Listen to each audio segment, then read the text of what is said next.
My bad. Thank you. No, now we're good. Operator error. We're ready.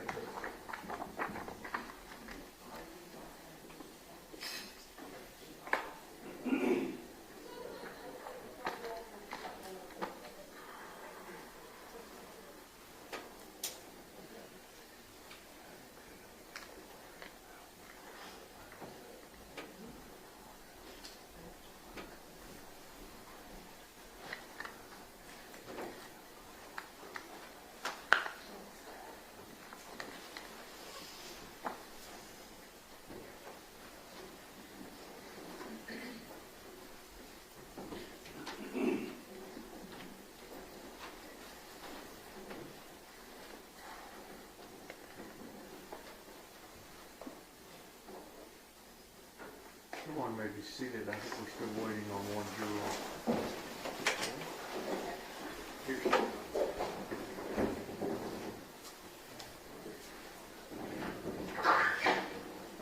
Good morning.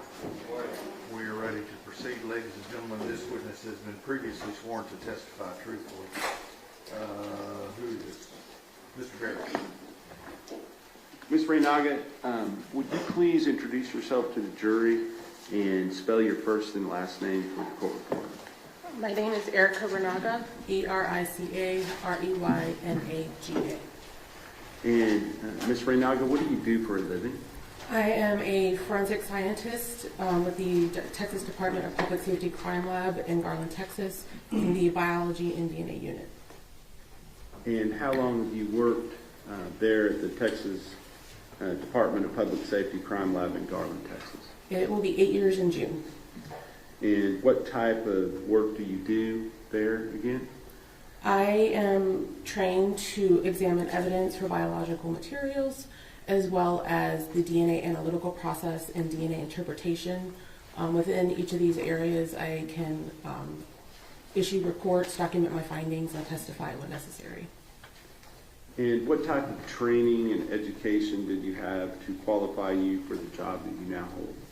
I have a Bachelor's of Science with a major in biology and a minor in chemistry from Bowling Green State University, and a Master's in Forensic Science from the University of Central Oklahoma. In addition to that, DPS does have a very extensive training program. It's modular based, so we will start with basic DPS and court proceedings, as well as the readings and our licensing exam that is required by the state of Texas. From there, we will move into our specific training field. I started with screening, and then we, as the years moved on, I added on to that with the analytical and interpretation processes. And with regard to your ability to do your job on an ongoing basis, do you have regular proficiency testing as well? Yes, we are required to proficiency test twice a year. Now, the lab itself, is that lab accredited by some organization? Yes, we are accredited by the American National Standards Institute National Accreditation Board to international and FBI standards. And are they also recognized accredited lab with the Texas Forensic Science Commission? Yes. Now, with regard to when a case comes into your lab, is that case given a specific number assigned to it to help track the evidence through the laboratory procedures? Yes. Can you explain how that takes place? Once the agency brings in the evidence to our evidence receiving section, they will enter they will open a case within our laboratory information management system, and it gets its own unique case number. So for our lab, the first three are letters, so GAR for Garland, because that is where the case originated within the GPS system. And then it will be the year and month, a 4-digit series, and then followed by that is the case for that year, just chronologically, how many cases we've gotten in the year. May I approach the witness, Your Honor? Yes, sir.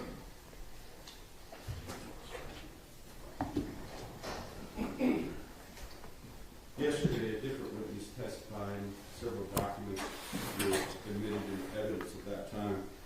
And I'm going to show you, first of all, State's Exhibit number 297, State's Exhibit number 298, and then State's Exhibit number 300. Do you recognize those documents?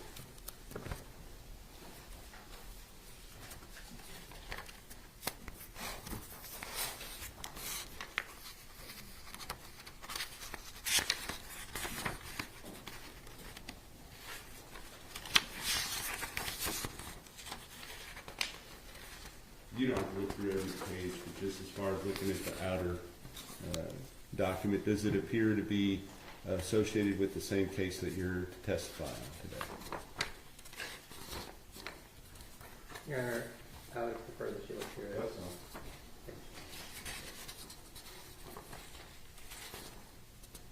it. Yes, these would be the submission forms that was submitted with the evidence, as well as the DNA mail screening and biology laboratory reports that were issued by Jacqueline Ferreira. Okay. And does it indicate on the date at which the case was submitted to the lab there?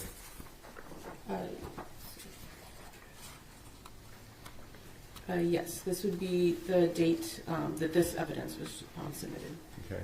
And for purposes of the record, is that 2/21/23? Yes. Okay. And the number that you were talking about being assigned to the particular case, is this number start with the letters GAR? Yes. And would you read that for the record, please? The case number is GAR-2302-02863.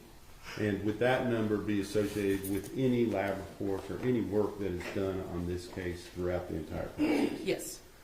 How do you make sure that that takes place when you work on a specific piece of evidence? So when an analyst gets the evidence to analyze it initially, they will look at the evidence and make sure that the case number, as well as any identifiers that are agency related, match what we have in our system with the submission form. As they work their case, they will also add our case number, as well as their initials and date for when they worked the case. Any samples that are cut or collected will get its own unique item number, and our agency case number will be associated with that as well, and that's through the entire process. So for examination of the evidence, as well as the analytical process and the interpretation process. And so for tracking purposes, if a certain item is given a certain number, and then a sample is taken from that item and then sent further in the process, and maybe that is further divided, how is that documented through the process? So we have an outer item of packaging, say it's O1. Any samples or items within that packaging will be O101, O102, so on and so forth. If we collect, say we swab an item from O101, it will then be O101AA, and it will kind of go further and further. So swabbing will be one, the cutting that we took for the DNA extraction or analytical process will also be a further number. Okay. And so numbers kind of get long over time as far as what you're looking at, but if you look at those original numbers, you can tell where it came from, what item that came from, correct? Yes. Understood. All right, so as far as you personally, have you ever testified as in the area of DNA comparison and the analytics that go with it? Yes. Here in courts in the state of Texas? Yes. And about approximately how many times have you testified? About 25 times. And specifically in this case, are you familiar with this case, the GAR 2302-02863 that we just showed the jury? Yes. And can you tell us specifically, is that a case that involves a victim by the name of Athena Presley Monroe Strand? Yes. And a suspect by the name of Tanner Lynn Horner? Yes. And can you tell us, just describe for us what part of the testing process that you took part in? I took part in this case by doing the analytical process for a portion of the evidentiary samples as well as the known samples that were submitted in this case. And what was it? Okay, so you talk about samples and known samples, kind of boil that down for us a little bit more so the jury kind of understands the difference between the two things. Yeah, so evidentiary will be any samples that we collected from the evidence that we received. Known samples are samples that came from an individual. We know exactly who it came from, so we can say that it's definitely their DNA on whatever that sample is. So it can be either a blood card or cheek swabs, which we call buccal swabs. All right. And did you have both of those things in this case? I mean, were both of those things submitted, I should say? Yes, we did have knowns from both individuals. Okay. And that would be from which individuals again? From Tanner Horner and Athena Strand. Okay.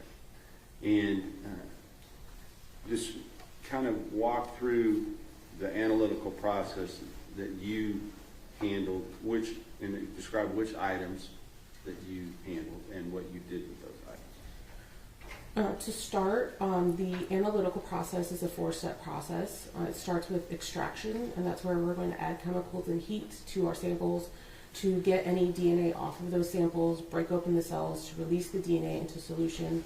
We're going to do several washes to purify it, so at the end we just have a purified liquid sample that is our DNA. And that goes through the rest of the process.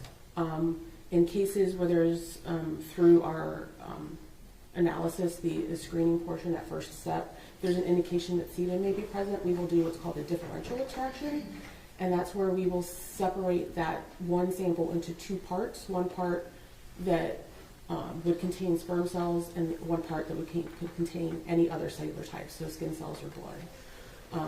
So that's the first step. The second step is quantification, and that's where we're going to see how much DNA is within that sample, and if possible, or not if possible, but if present, we can also detect if male DNA is within that sample. The third step is amplification, and that's where we're going to make millions of copies to better visualize our DNA profile on the last step. And then our fourth and final step is separation, and we're going to put the sample through an instrument that can separate out the DNA strand based on size, and it can give us a graphical representation of the profile. That profile is what is used for our interpretation process.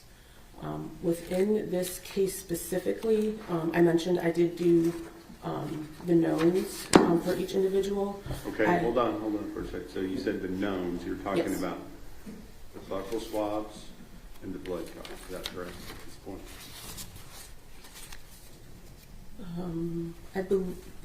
I believe it, yes. I believe that was a blood card and buccal swabs. Okay.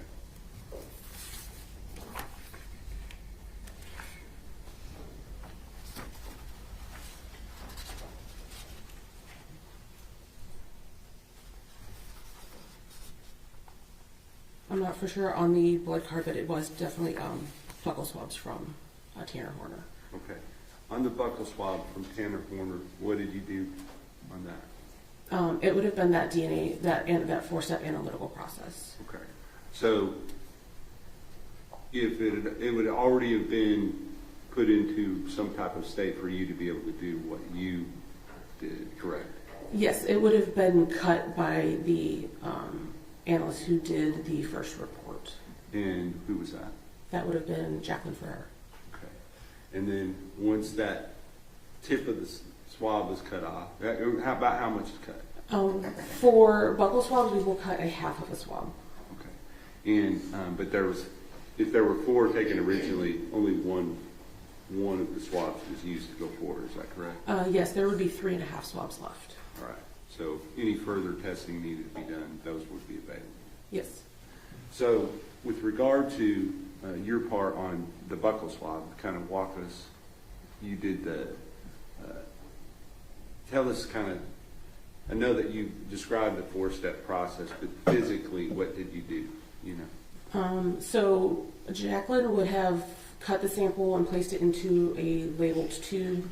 when it was my turn to, before I would get it, our tubes are verified by another analyst, making sure we have all of the correct samples and that they're in the correct order based on our paperwork before we even start the process. And then once I get it, I will also verify that I have all of my samples, and then I will add for that first step, add the chemicals to start the extraction process. But along the way, I am making sure that all of my samples are in the correct order to match all of the paperwork. Okay. And what is the goal with regard to these known swabs? What are we trying to accomplish? I don't want to put the words in your mouth, but what are we trying to develop out of the known swabs, the buccal swab, the blood card? I mean, there's no real difference between the evidentiary and the knowns as far as the goal. We are just processing them to see if there's DNA present, and if there is, to generate a profile from those samples. And that's what I was getting at. So based upon the known swabs, are you able to then generate a specific profile that goes one with the suspect, Tanner Horner, based upon the buccal swab, and then one with the victim, Athena Strand, based upon the blood card? Yes, the samples, the profiles generated from those, we would know came from those individuals. Okay. And then are those profiles used to compare with profiles that are developed off of evidentiary items? Yes, that is our interpretation process. Okay, gotcha. So what other than the buccal swabs, what items other than the buccal swabs did you participate in this analytical process for? The evidentiary samples that I processed in this case were the sperm cell and epithelial cell fraction from the vaginal swabs. Okay. And that would have been something that was submitted and initially looked at by Jacqueline Ferrara, is that correct? Yes. And what would she have done prior to you looking at that? She would have done our male screening process, so taking a small cutting, doing a quick extraction to see if there's any male DNA present. If there is, then we will take half a cutting from each swab, if there's only two, to go through the traditional DNA process. And so was that done with regard to the swab? You did that particular thing with regard to just one of the sets of swabs from Yes. the sexual assault kit, correct? Yes, she would have cut just the vaginal swabs from the kit. And what did you do with that item? You said you processed it like you did the buccal swabs? It went through the differential process that I spoke of earlier, but all 4 steps are the same. We just do them separately from, all the evidentiary samples get done separately from all of our known samples. And if I were to show you, Yes.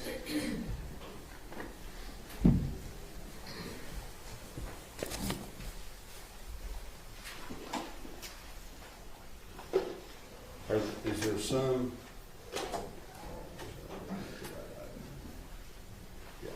Is there some markings on what has been admitted as State's Exhibit number 270, the same kit?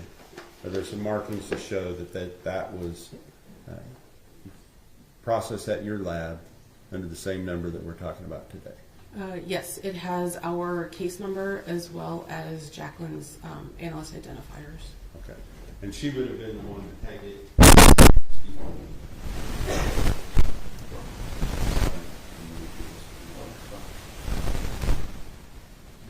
She would have been the one to take the swab out of here and do the cutting before it happened.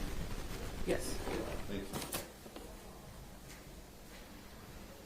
What other items besides the buccal, the known samples, and then the vaginal swab did you participate in? Those were the only items within this case that I did anything with. Okay. And with regard to the work that you did on this case, are there specific procedures and processes that you are familiar with that have to be followed during the work that you do? Yes, we do have a standard operating procedure for everything that we do. And did you follow those specific procedures and processes in this case for the items that you analyzed? Yes. And do you have any other work that you did on this case that you feel is relevant to the analytical processes on any of the other findings in this case? No. That's the witness. Cross-examination. Good morning, Mr. Knight. Good morning. I think I want to talk before. I think I just have maybe one question for you. And you're talking about you processed the vaginal swabs. Did you process the rest of the sexual assault kit? Only the vaginal swabs went forward for DNA during the batch that I did. And you did not do any microscopic analysis for the presence of sperm. Correct. And that is required to confirm the presence of sperm. It is, yes, it's required to confirm. It is not a requirement for our processes. Right, not Yeah. for you to go ahead and process the DNA, but just to confirm that that is contains sperm and not epithelial cells or something else, you would have to look microscopically for the spermatozoa. Correct. Absolutely. Just to, can you explain the reason why you would have only looked at those particular swabs instead of all of the 6 swabs? So based on the male screening results from Jackie's analysis, she decided that those were the ones to send forward. At the time, we were only sending a few samples forward. We didn't send everything. Additionally, sometimes there isn't enough male DNA within a sample that we know that we would get them within the profile. Sometimes there's too much female DNA that would overpower that male DNA. Understood. Thanks. Go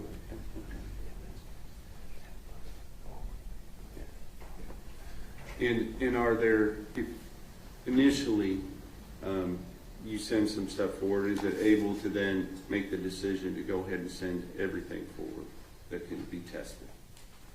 That is a process that we can do. That was just not something that we did in this case, and I'm not sure what her results were, if there was anything else that was eligible.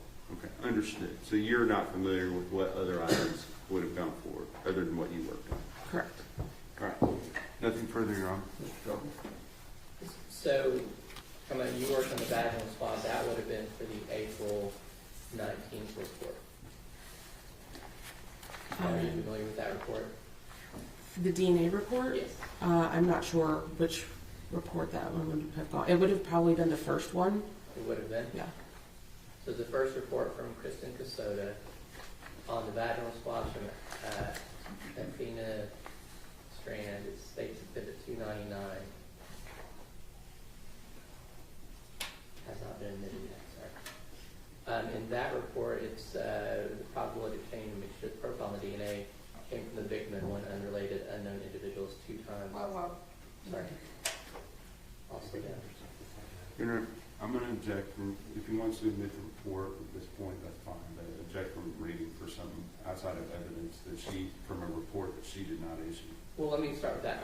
That's a big enough question. Are you familiar with that report? If the vaginal swabs are on that, I would have done the analytical process for that report, but I did not write the report.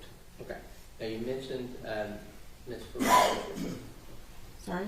Ms. Ferrara's report, Jackie's report? Yes. On the male screening. Yes. And on that report for the oral swabs, she did not detect the presence of male DNA. I'm not familiar with her report either. I just know what she sent forward for DNA, and that's what I processed. And initially in spring of 2023, that was only the vaginal swab. Correct. That's what she asked. Mr. Chair. Just one thing. Is there a difference between a finding of inconclusive and a finding of excluded? You understand what I'm saying? It says that the detection of male DNA on item was inconclusive.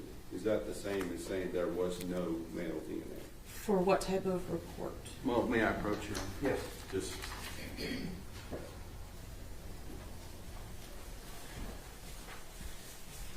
I'm going to show you what's already been admitted into evidence of State's Exhibit number 298. Now, this does not pertain to the vaginal swabs, it pertains to the oral swabs. But with regard to the finding on there, it was classified as what? This is for the DNA male screening laboratory report. The oral swabs, the detection of male DNA on this item was inconclusive, utilizing the Plexer HY quantification kit due to the low male quantification value. So for this report, we are not doing any type of comparisons. So we are not making an inclusion or exclusionary statement. This is based strictly on the quantification results from that male screening process. So this indicates that male DNA was detected, but based on that quantification value, it was not eligible to send forward for our traditional DNA process. Thank you. No further questions, Your Honor. Mr. Goldman?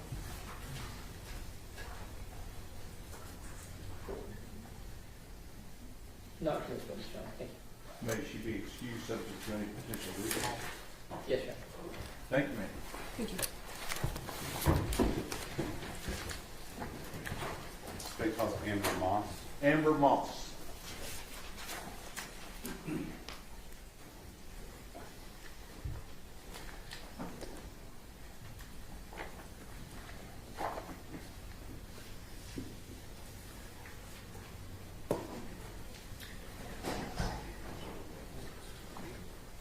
Come here, please, ma'am. Ladies and gentlemen, this witness has been previously sworn to testify truthfully. Mr. Barry? Thank you, Your Honor. Ms. Moss, would you please introduce yourself to the jury and spell your first and last name for the court? Hi, my name is Amber Moss. It's AMBERMOSS. And Ms. Moss, what do you do for a living? I am a DNA Section Supervisor 1 at the Texas Department of Public Safety Crime Lab in Garland. And so you're a section supervisor. What does that mean? So what that means is that I manage a team of analysts, and I triage cases that are assigned to my team. I'm also still qualified as an analyst, so those duties include examining evidence for the presence of biological fluids, cutting samples and preparing them for the DNA testing, then actually performing the DNA testing itself for either our autosomal testing or our YSTR testing, performing the DNA interpretation, the YSTR interpretation, and then also performing technical and administrative reviews, and then testifying in court if necessary. With regard to your participation in the case that we're here today on, are you familiar with the Garland Lab number 2302-02863? Yes. And is that the case where the suspect is Tanner Lynn Horner and the victim is Athena Presley Monroe Strand? Yes. Now, as far as your personal background, what type of education did you have? I have a Bachelor of Science degree from Texas A&M University at Commerce, and I also have taken postgraduate classes in population statistics and molecular biology from the University of Texas at Dallas. And how long have you been working as a forensic analyst? I've been qualified as an analyst since January 2000. Okay. So approximately 26 years. Yes. Right? So with regard to the process or your involvement in this case, was it actually as an analyst, or kind of describe what your part was in this particular case? So for this case, I was not an analyst involved in the case, but as the DNA section supervisor, my team handles capital murder cases. And so what that means is that when the cases are received, I will contact the agency to clear up any questions that we might have, determine whether it's going to be a death penalty case or not. And then I communicate with them to determine if we have any questions about what items to test and moving forward with our testing. And are there specific guidelines from the Texas Forensic Science Commission related to death penalty cases that you're required to make sure get followed? Yes. Okay. DPS has a policy in place that if a case is determined to be a death penalty case, then we will communicate with the attorneys on that case and determine what items will be tested. If items will be depleted, we will let them know that. And then sometimes in some of those cases, those depleted items are processed a little bit differently. And that's kind of where I was going with that. Let's talk about you. You have some type of special licensing or to do your job, or is it just through the lab that you're accredited? No, as an analyst, I'm licensed by the Texas Forensic Science Commission. Okay. And is the lab also accredited by that same organization? The lab is accredited by the commission, but we're also accredited by an American National Standards Institute National Accreditation Board. And is that sometimes referred to as ANAB? Yes. Okay. Or ANAB? Yes. With regard to that, those specific rules for death penalty cases, if it becomes apparent that there is an item that would be depleted, well, first, let's talk about what depleted means. Would you explain the concept of something being depleted?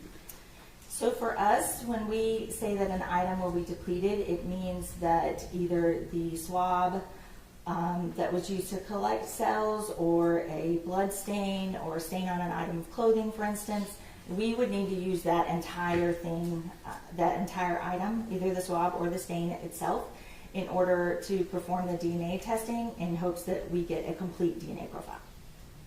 And if it becomes apparent to you along the process that certain items would be depleted, you said that you contact somebody about that. Is that right? Yes, we do. For capital murder cases, we do. And who would that be? So it depends on each case, honestly. So a lot of times the submitting agency, so like the local police department, is our agency contact, and they are relaying the information to the attorneys. But for a lot of the cases, the attorneys are involved early on in the process, since it is a capital murder case usually. And so a lot of times we're relaying that information to them as well. And I'm going to just ask you, you talk pretty fast. Sorry. The judge reminded somebody we were not in Dallas, so yeah, the other day. So just kind of slow yourself down slightly. With regard to that process, you communicate the fact that something is going to be depleted. Is there some requirements for further testing if it is determined that something is going to be depleted? So our policy, we're required to let the agency know or the attorneys know, and then at that point, they can discuss and determine whether they give us permission to actually deplete that sample, and we perform the testing on that, or if we end up not testing it at all, or sometimes if those samples would go to a different lab to be tested. And in this particular case, you're familiar with Jacqueline Ferrara, or formerly Jacqueline Winston. Yes. And she did some of the initial screening in this particular case, is that right? Yes, she did. And then we just heard from Erica Reynaga, and she did some follow-up analytical work related to that initial screening. Yes. But after that point was done, had there been a number of items that were identified that would potentially be depleted by further testing? Yes. Since Jacqueline was the biology analyst, she was the one who examined the evidence itself and was the one who determined these certain set of samples would need to be depleted going forward for DNA testing. So at that point, she made a list of those samples, and we relayed that information to our contact information, or to our contact for the case, and I believe the district attorney's office at the same time, and I'm not sure if the defense was notified at that same time or not. Was a decision made that before we went further and did any further testing on anything, that we needed to get some type of court approval to move forward with the depletion items to determine what lab that should take place at, whether it was your lab or a different lab? Right, so actually, part of the DPS policy for death penalty cases is that we will examine the items of evidence for the presence of biological fluids, collect those samples, but we will not move forward with any DNA testing until we have a court order, whether that is in regards to the depletion samples or samples that will not be depleted. So a court order is required for us to move forward for DNA testing, and then in that court order, they need to specify how the depletion samples will be handled. It wasn't clear for some period of time. Can you tell us whether or not it was clear to you as to whether you should move forward at your lab with those items, or whether it was going to be ordered to be done in a different lab?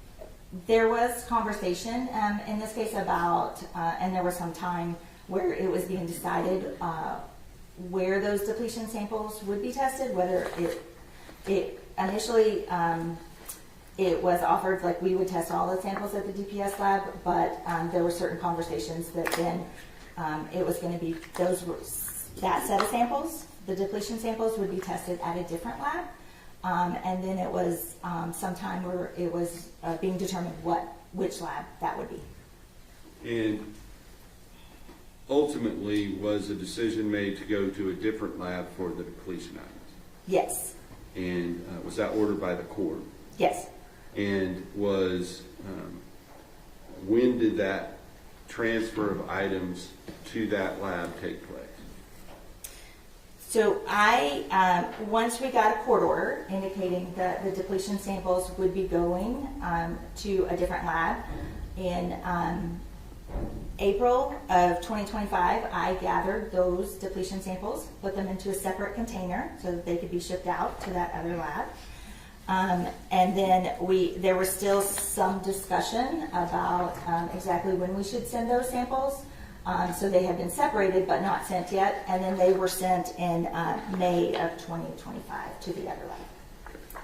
So already in evidence, we have State's Exhibit number 298, which is the DNA male screening laboratory report. And we have State's Exhibit number 300, which is the biology laboratory report. Those were done in March and April of 2023, correct? The biology report was June of 2023. Okay, I apologize. You're right, I looked at the wrong report when I was saying the date. So March for the DNA male screening report, March 16th, 2023? Yes. And then June 14th, 2023 for the biology laboratory report? Yes. No further reports were issued until after this transfer of evidence was able to be accomplished to the other lab for the depletion items, correct? Correct. Right, so over 2 years to get that accomplished, is that right? Oh, I'm wrong. Wait.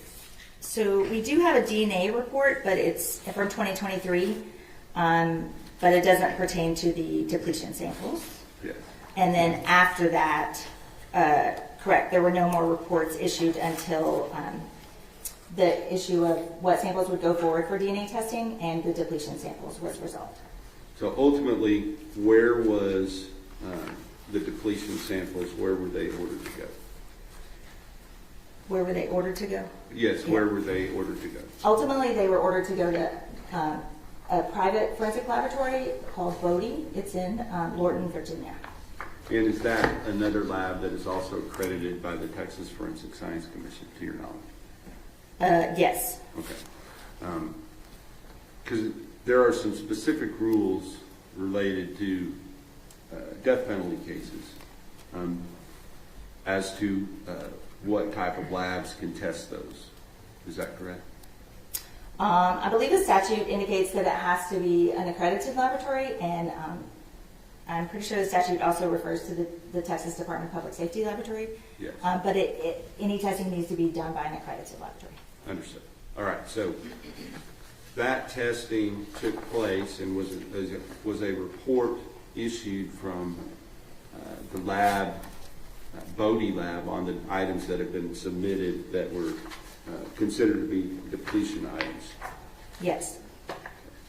And have you had the opportunity to view that report? Yes. Okay. I'm not going to introduce it at this time, but once that transfer was taking place and Bodie had those depletion items, did the DPS lab in Garland then go forward with the rest of their testing? Or sometime during that, when in relation to that, did the DPS lab begin testing the items that they retained that were not depletion items? In this case, once we had the initial court order listing the samples that would be tested, we knew that there was still discussion about the depletion samples, but we'd already identified those samples. So any of the non-depletion samples, we proceeded to start preparing those for DNA testing, and then started DNA testing on that set of items at the DPS lab while we were still getting information about the depletion samples. Understood. So ultimately, it was, what was the date that the final reports were issued here from the DPS Garland lab? The DNA reports, we have a supplemental DNA laboratory report dated September 15th, 2025, a biology and DNA laboratory report dated September 15th, 2025, a YSTR laboratory report dated September 15th, 2025. Can you explain the difference between the regular DNA report and a YSTR report?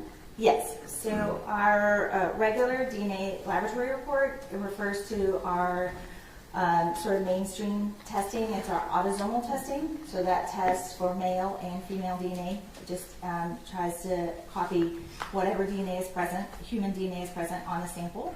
The YSTR testing is male specific, so it will not pick up any female DNA that's present in the sample. It will only focus on the male DNA present in the sample.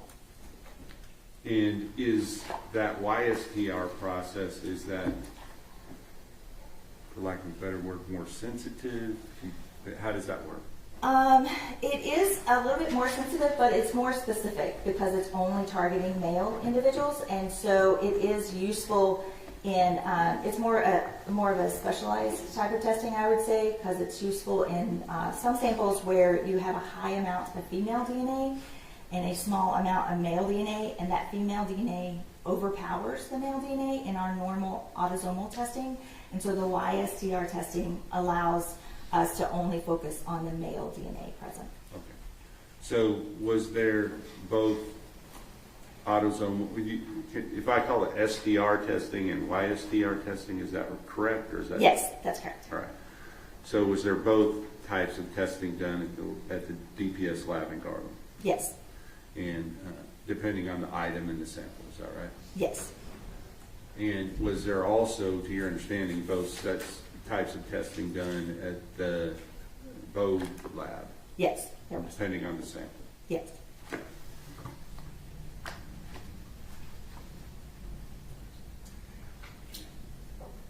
Do you have anything? Oh, I think you actually did do one other thing on this case with regard to preparing some type of samples for one of the other analysts before they looked at them. Something related, I believe it was to Elizabeth Seastrong. Is that right? Yeah, I could be mistaken about that. Jacqueline was had already left the DPS laboratory when once we were able to get the list of samples that needed to be cut and the court order listing those samples. So Elizabeth Seastrong is a different analyst who actually cut the non-depletion samples to be processed at the DPS lab. I didn't know, as far as, I think it was just separating out which samples she was supposed to be dealing with going forward. No, I just gave her a list, like Jacqueline's list, and they were the ones that needed to be depleted were marked, and so she did not cut those samples. All right. And you made sure that everything was clearly delineated as to what went to Bodie and what stayed at DPS Garland? Yes. Okay. Anything else on this case you feel is relevant as far as the ultimate conclusions in the reports that were issued in September of 2025? No, I mean, I was involved in the review of some of those reports, but no. Okay. Based upon your involvement in the review of those reports, do you feel like the processes and procedures that are set out in your own internal guidelines, as well as the Texas Forensic Science Commission, were followed in this case? Yes. Pass the witness, Your Honor. Cross-examination. No questions, Your Honor. May this witness be excused subject to any potential recall. Yes, Your Honor. Yes, Your Honor. Thank you. Okay, thank you.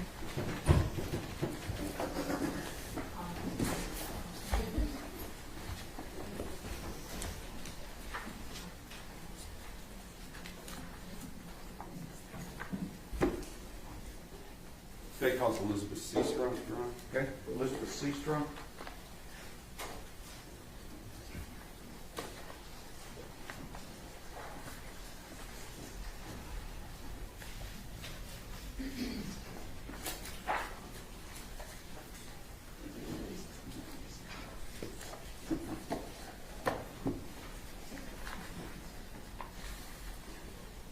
Come in, please, ma'am. Just have a seat. Ladies and gentlemen, this witness has been previously sworn to testify truthfully. Mr. Barry? Thank you, Your Honor. Ms. Seastrunk, would you please introduce yourself to the jury and spell your first and last name for the court? My name is Elizabeth Seastrunk. That is spelled Elizabeth. Last name Seastrunk. Pull that microphone a little bit closer to you. Thank you. Can you just kind of tell us what you do for a living, first of all? I'm a forensic scientist at the Texas Department of Public Safety's Crime Laboratory in Garland, Texas. And did you have to, what kind of education did you have to qualify you for that job? I have a Bachelor's of Science in Biochemistry, Molecular and Cellular Biology from the University of New Hampshire, as well as a Master's of Science in Forensic Science with a concentration in Forensic Biology and DNA from Oklahoma State University Center of Health Sciences. And as far as your duties, well, let me ask you, how long have you been working there at the DPS Garland Lab? I've been working at the Garland Lab for about 3 years, but moved into the DNA section about 2.5 years ago. Okay. And so that would have been after November 30th of 2022, correct? That you moved into the DNA section? I moved into the DNA section in October of 2023. Understood. So after you, well, first of all, was there a different analyst that had left as far in conjunction for personal reasons, family reasons, that at the time that you came into the lab, or did you overlap? What do you mean by that question? Jacqueline Oh. Winston, Jacqueline Ferrara? I had moved into the DNA section while Jackie was still there. Okay. And so, but after she left, were you asked to do some work on the case where the suspect is Tanner Lynn Horner, the victim is Athena Monroe Strand, and that has a specific Garland case number GAR 2302-02863. May I refer to my notes? Yes, ma'am.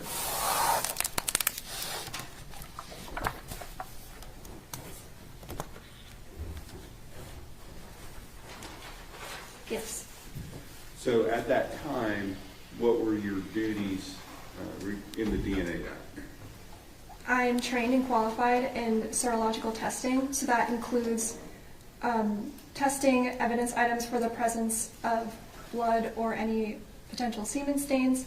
I also collect trace evidence. I prepare samples for DNA analysis. I also write reports. I will review other biology analyst reports and testify in court when needed. And were you asked to process certain samples related to this case as part of your duties? Yes. Now let's talk about your sort of training and background to be able to do those things. Can you just briefly kind of give us a synopsis of that?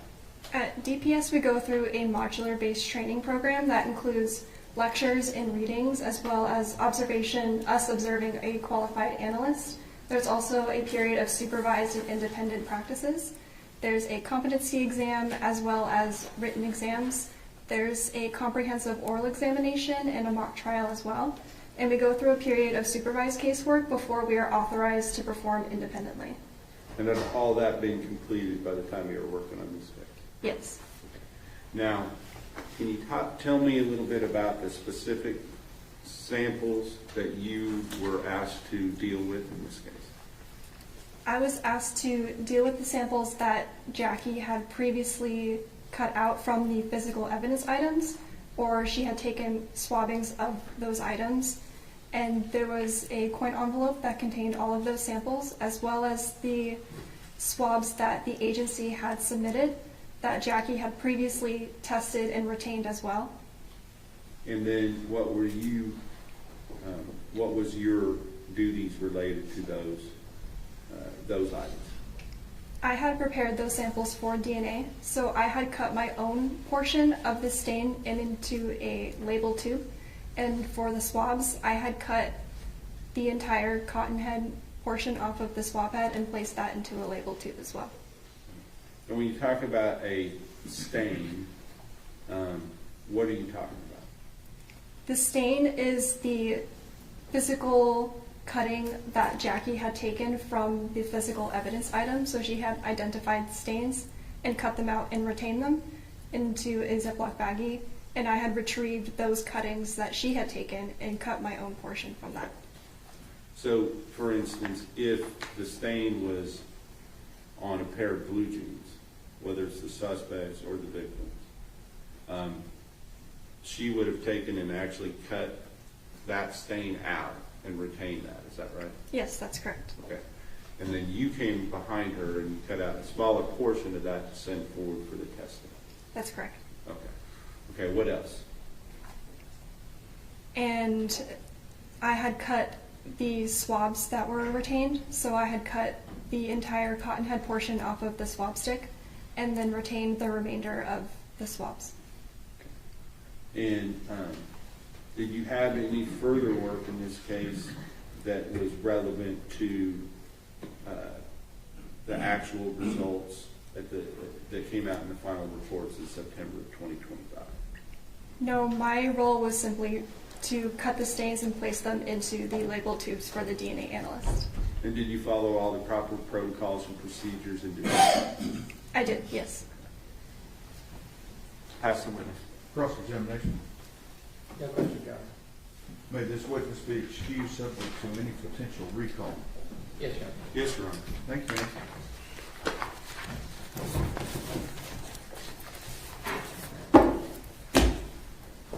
State calls Ruby Kelly, Your Honor. Ruby Kelly. Judge. Your Honor. We can do that, okay? So I'll see you back in 15 minutes, okay?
Everyone may be seated. Ladies and gentlemen, this witness has been previously sworn to testify truthfully. Mr. Berry. Thank you, Your Honor. Good morning, Ms. Kelly. Good morning. Would you please state your name for the jury? Ruby Kelly, And would you spell your first and your last name? Ruby Kelly. And what do you do for a living, Ms. Kelly? I am a forensic scientist in the DNA section And where specifically? at the Texas Department of Public Safety Crime Lab in Garland. And how long have you been doing that? About 6.5 years. And what type of background and education did you have to, first of all, be hired to do that job? I have a Bachelor of Science with a major in biology and a minor in chemistry from the University of North Texas, and a Master of Science in Pharmaceutical Sciences with a concentration in DNA analysis and serology from the University of Florida. And I also have a license through the Texas Forensic Science Commission. And in addition to you being licensed by the Texas Forensic Science Commission, is the lab accredited through that same organization? It is, yes. As well as ANAB? Correct. Okay. Now, since you've come on, once you were hired there, what have been your duties since you've been there? My job duties include screening evidence for the presence of biological fluids like blood or semen, performing laboratory procedures for DNA analysis, making interpretations and comparisons of known evidentiary profiles to known reference samples, preparing reports of my findings, and testifying in court.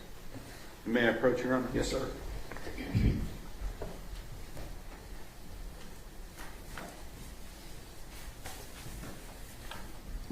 I'm just going to show you 297, and which shows the suspect, the victim, and the lab report number. Are you familiar with that particular case that we're talking about today? Yes, I am. Okay. And with regard to that case, did you perform some work that was ultimately reflected in the final reports that were issued, I believe, in September of 2025? I did, yes. Okay.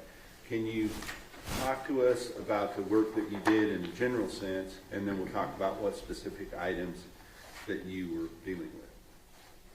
I performed the laboratory procedures. It's a 4-step process that we use to obtain the DNA profiles, and I did this for both our autosomal testing and our YSTR testing that is male specific.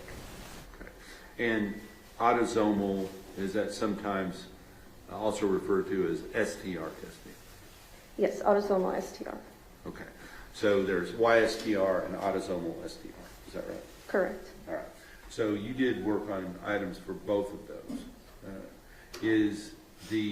Let's talk about those two categories. Is the work that you did different for those two categories or the same?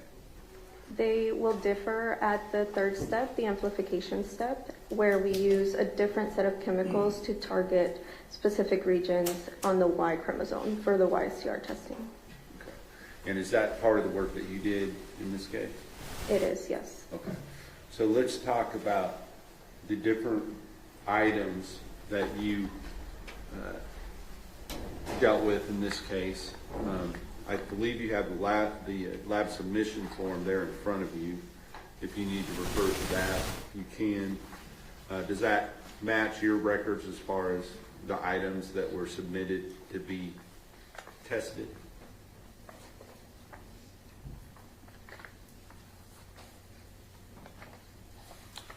Yes, it does. So using that maybe as a reference, can you tell us what items that you worked on? Would it be easier to talk about them in the two categories, the autosomal and then the YSTR? Yes. Okay, so let's talk about, first of all, the items that you did the analytical work for the autosomal STR. What items were you involved in that process for? There were several stains from the polo, a sweatshirt, jeans, underwear, sock, and another set of blue jeans, as well as bungee cords in different areas of a vehicle, a truck. In all of those, none of those items that you just mentioned were related to the YSTR, correct? Those are all autosomal? Correct.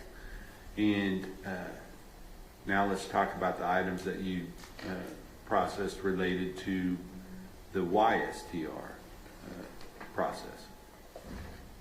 Those would have been the vaginal swabs, anal swabs, oral swabs from the sexual assault kit, and then the known sample from the suspect. And were you involved in the process before or after the police had already been separated out? That would have been after. I would have come in afterwards. So you didn't deal with any of the items that were sent to Bode Lab or Bode, correct? That's correct. Only the items that were ultimately dealt with in the reports that were issued in September of 2025. Correct. So you dealt with the swabs from the you said YSTR for the swabs from the sexual assault kit, and what other items again? And then the known reference sample from the victim. Okay. I mean, excuse me, the suspect. The suspect. Okay. And just kind of let's talk about those two items again. What did you talked about the 4 parts and that there's a difference between the two. Is there any additional information you think the jury needs to understand what you physically did in this case? No, I don't think so. Okay. So, do you have specific protocols and procedures that you have to follow in your work there at the DPS lab in Garland? Yes, we do have standard operating procedures. And did you follow those standard operating procedures in this case? I did. Okay. And is your work, this relates not only to you, but to all of the people involved in the process of testing evidence, how is that work verified after your work is done? Does somebody else look at it to make sure you didn't make a mistake? Yes, so after the 4 steps are completed, I put all of the documentation together, and that batch paperwork will go through a technical review by another qualified analyst. And if that ends up being an issue, then are the corrections made and re-reviewed to make sure that there are protections along the way so that there's no inaccurate results? That's correct. If any corrections are found, I would have made those corrections, and then the batch is signed off so that the cases in the batch can be assigned to an interpretation analyst. Okay. And the interpretation analyst in this particular case, what was that person's name? Her name is Kristen Casoda. Okay. And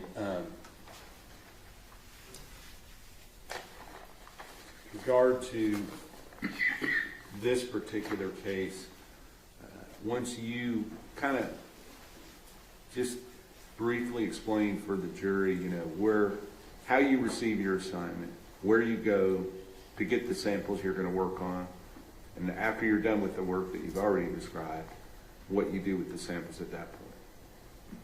Typically, a supervisor will assign the batches to be run, and the samples would have already been prepped. So a small cutting is prepared in a sterile tube, and that tube is barcoded so that we are able to track it through our chain of custody.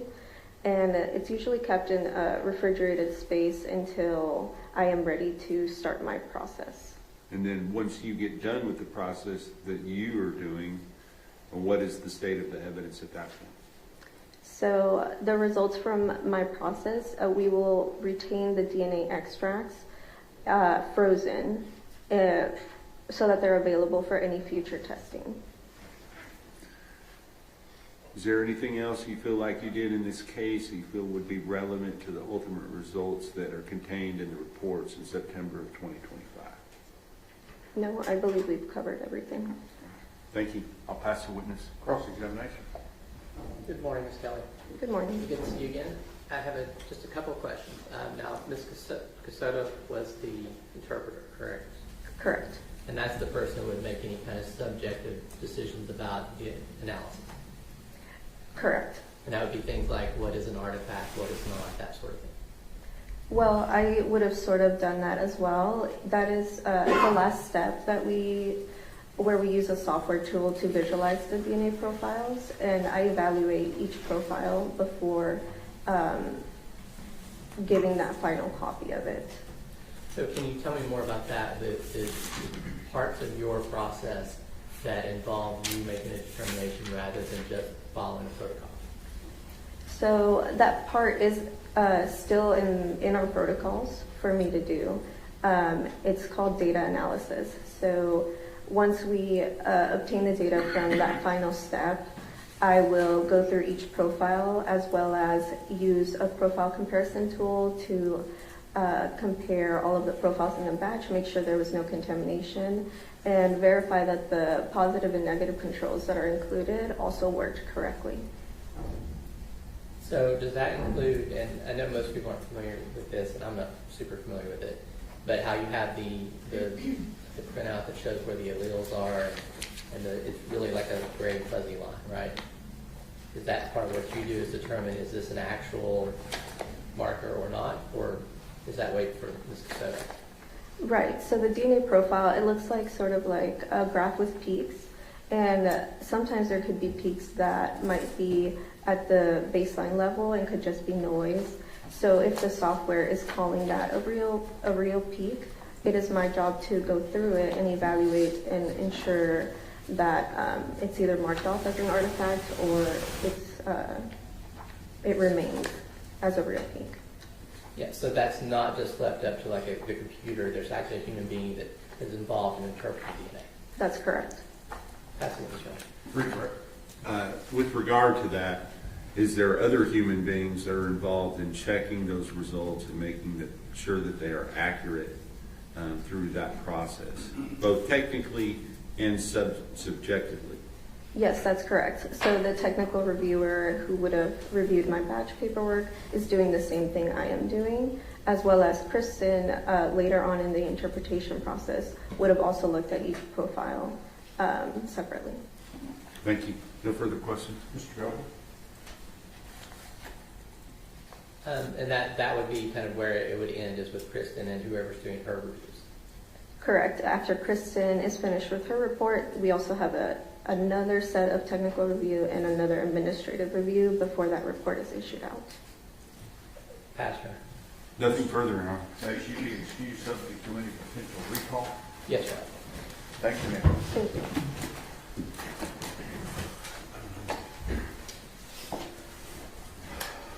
Our next witness is en route. So, gonna have to make a signature room, and as soon as he gets here, we'll bring you right back in. I don't know how long it'll be, so bear with me, okay?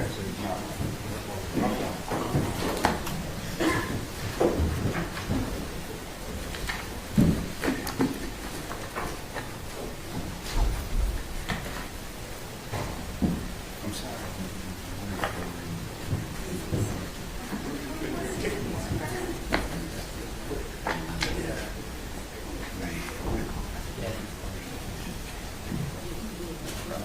Okay, we'll be in recess.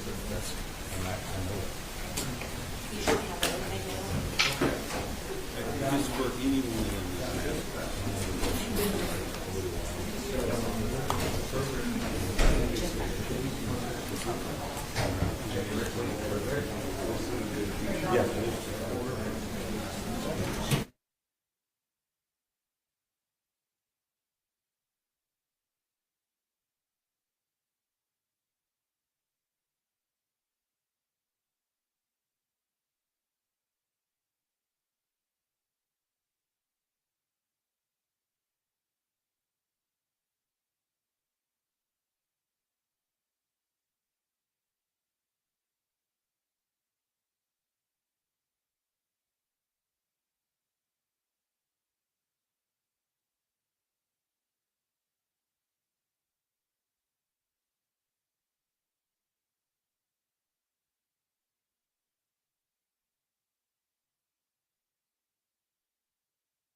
good thing we're gonna.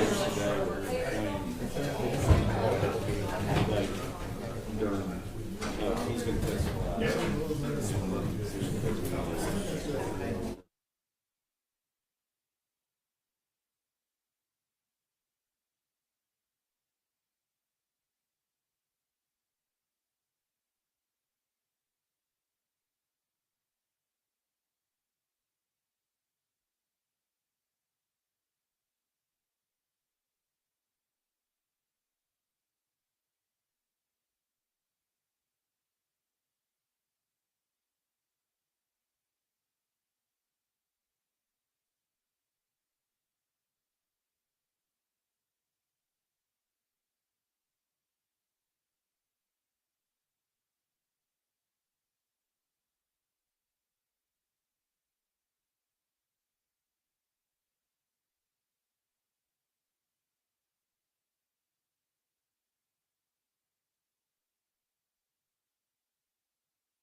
Everyone may be seated.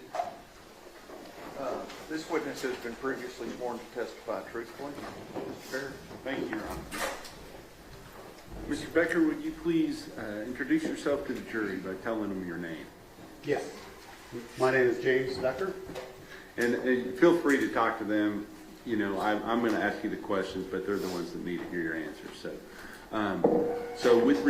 Can you just spell for the court reporter your first and last name, please? Yes, James, James, Becker, Becker. And if somebody would refer to Jim Becker, would that be you as well? Yes. Okay. So, tell us a little bit about yourself. How are you employed? So I work for Veloster Solutions. I'm their Vice President of Product. Can you spell that? Spell your... Velocity. Veloster, yes. Veloster, Velocitor. Solutions, Solutions. And when we're here in court, it's difficult for me and everybody else, especially witnesses, to kind of make themselves slow down a little bit and talk, because the court reporter's taking down everything that you say, and we can't talk over each other. So we just kind of focus a little bit on doing that as we go through this process. Is that all right? Yes, sir. All right, thank you, sir. Now, with regard to Velocitor Solutions, what do you do for that company? So I am the Vice President of Product. So I guide our product strategy, including our software, which would be mobile applications and our web platform, and then hardware integrations to go alongside that. All right. And tell us, how long have you been working for this particular company? I've been with Veloster Solutions for 15 years. And were you there at the beginning of this company, or were you hired by this company after it was already? I was hired by the company after. Okay. And so, since you've been employed there, has the company grown both in scope and also the different things that they do? Yes, sir. Yes, we've grown in scope from our products to the hardware we work with to the employees we have and customer base. And talk a little bit about that. Talk about the company itself, kind of what are the different things you do, and how many people work for you, that sort of thing. Yes, sir. So Veloster Solutions is a mobile software company. We develop mobile applications for customers with a mobile workforce. The company's been in business for 26 years. We have our main product is VTrack, which is our fleet management driver safety platform. We also have another product, Field Services, which is our mobile field software for, could be delivery, sales, or service in the field. And then we have some other minor product lines to go along with that. And as part of the software that you offer to these fleets for mobile tracking, do you also, is part of what you offer to them, cameras that go along and utilize the software that you're talking about? Yes, sir. In addition to just being a standard type camera, are these something, what do you call the camera, the actual device that you use in the vehicle? So it can be referred to as a dash camera. In this program for FedEx, it's a VEDR, Video Event Data Recorder. Okay. So if I call it a dash cam or a VEDR, it's the same thing in your mind? Yes, sir. Does that do more than just record video? So the device is designed to start recording, turn on when the vehicle is turned on. It will record forward-facing video and driver-facing video. The onboard device will have a storage card. In this case, the device has a storage card that was capable of storing 40 hours of video, and then it will overwrite sequentially. The device sends up GPS breadcrumb with a cellular radio that's embedded inside of it. Okay, so you're going to have to slow down there just a little bit. Okay, so let's talk about what you mean by GPS breadcrumb. Yes, sir. So it's the latitude and longitude of the device. So it has a GPS radio and antennas that'll connect to GPS satellites to determine its location, along with a cellular radio to communicate that data via the cellular networks to our cloud. Okay, so embedded within the camera, you said there's a cellular device that communicates with the cellular network. Is that correct? Yes, sir. Right. And because those breadcrumbs, why do you think they call them breadcrumbs? Or do you know? I don't know that I could answer that question. But if I mean, it's from the tale of dropping breadcrumbs to find your way back. So, does it create a trail that you can then follow to determine somebody's movements later? Section leading your arm. Go ahead and finish the question, then don't beat your Well, witness. I'll rephrase. You said from the story about dropping breadcrumbs, what was the purpose of dropping the breadcrumbs? so you can retrace your steps. Right. And does the breadcrumbs that you're talking about allow you to do that? Yes, sir. Okay. So does it also have certain things that you would potentially call events? Yes, sir. And can you explain what you mean by events? Yes, the device contains an accelerometer, which will detect G-force for events such as hard brake, hard turn, hard acceleration that are set at a threshold. Those events will be set up to our platform, and then we request the video footage from the camera at that time to be able to show what happened during those events and track additional behaviors that we note during those events. There's also a panic button for the driver to press, which would be a panic event to our system. What would you call a panic event? Usually drivers will use that for if they're in trouble, if there's an accident, if there's something that they want their management to see, they're able to press that button. So for instance, if somebody was hurt like if a person had run into somebody, would they be able to press that button and notify management that this had happened and somebody needed to respond based upon it? Yes, sir, that's the intent. The platform allows companies or users to set up notifications via email and SMS text based on events.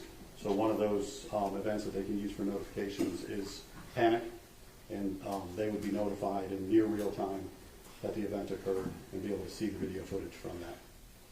Because if it's working properly and you have both of the cameras that you described, what should you be able to capture if that button is pushed? Well, what we send as footage, or what we request from the camera footage when a panic alarm is pushed, is 30 seconds prior to the button being pressed to the point the button is being pressed. The goal is, as you can see, forward facing what was happening the 30 seconds before they pressed the button up until they pressed it, and also driver facing to observe anything that happened in the area of the driver's view, out the windshield, and then within the cab as well. And the utility of that, you give all those possibilities of what can be used from your software. Do all potential users of that software and camera equipment, do they take advantage of all those opportunities? No, sir. Okay. Let me ask you specifically about your relationship with some of the clients that you, I don't know if you call them clients or customers, but the people that you sell your equipment to and you sell your software to. What kind of companies are those generally? They are typically a customer with a fleet. A fleet would be defined as a number of vehicles. At the time, it would have been 100 vehicles or more. So a business that has a fleet of vehicles that they want to track and help with their driver safety program. Today, we do much smaller fleets, down to as low as 5 vehicles, to provide the same sort of utilities as well. So really, it's a business with a fleet of vehicles. Understood. So, do you have you're a vendor, or I don't know if you're a vendor, I keep using that word, but you, are the company that produces the camera equipment and the software. Are there other companies that do that same thing? Yes, sir. Okay. Not maybe exactly the same way, but same type of thing. Similar to the industry, yes. Yeah, okay. And so within your customer base, do you have some larger companies such as FedEx? Yes, sir. Okay. And do you do all of the cameras for all of FedEx across the United States, or just certain areas, or what? So we work with FedEx Corporation, which has several entities within them. FedEx Ground has independent service providers that they contract with to deliver packages and pick up packages. As part of this program, we are one of several vendors chosen that comply with the program that FedEx has aligned with on what events we would send and what data we would provide to FedEx along with that. And FedEx Express, we also provide cameras to, but again, not the sole provider. So within the FedEx company, you said they have a different name for what we would call the dash cam, and that was VEDR, is that right? Yes, sir. VEDR.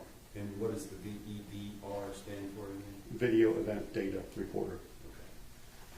So within the FedEx company, have they established some protocols that their subcontractors would have to have these type of equipment within their vehicle in order to be a subcontractor for FedEx? Yes, sir. And are you familiar with a company by the name of Big Cosby? Yes, sir. And also Southern Star? Yes, sir. And what were those companies in relation to FedEx brand? They were independent service providers. Okay. And you call them within your industry ISPs, correct? Yes, sir.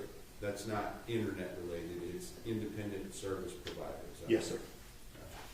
So both FedEx and Southern Star were ISPs, is that right? No, sir. No, okay. Not FedEx, but thank you for correcting me.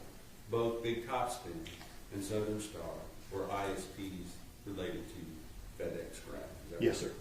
All right. Do you have these video event data recorders in the different vehicles for both of those two ISPs? Yes, sir.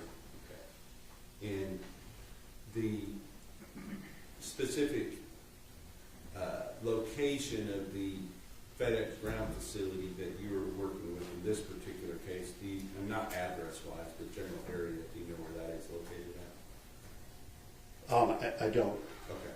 But in the area, was it here in Texas? Yes, sir. Versus where you're from? Yes, sir. And where are you from? Charlotte, North Carolina. And is that where your company is based? Yes, that is our headquarters.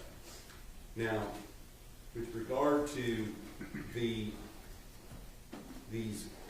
ISPs, once those routes are assigned to whatever ISP that they have through FedEx, are they essentially independent from FedEx as far as who oversees their drivers and their vehicles? Objection, Your Honor, I'm not sure this is within the scope of his knowledge. I'll let him answer it if you know. I would say it's my understanding that the management of those routes is the independent service provider, whether it's the owner or a business manager under their staff. Now, under your contractual relationships with these ISPs, who owns the camera? The ISP. Okay. And as far as the data that is downloaded onto that camera, same is true, is that right? The actual, I believe, per contractual with FedEx, the breadcrumb data is owned by FedEx, but the video footage is owned by the ISP. Gotcha. So with regard to that, the driver doesn't have any ownership interest over any of that, correct? No, sir. All right. They're the ones that the data is being recorded based upon what they're doing with the vehicle at the time, is that right? Yes, sir. Okay.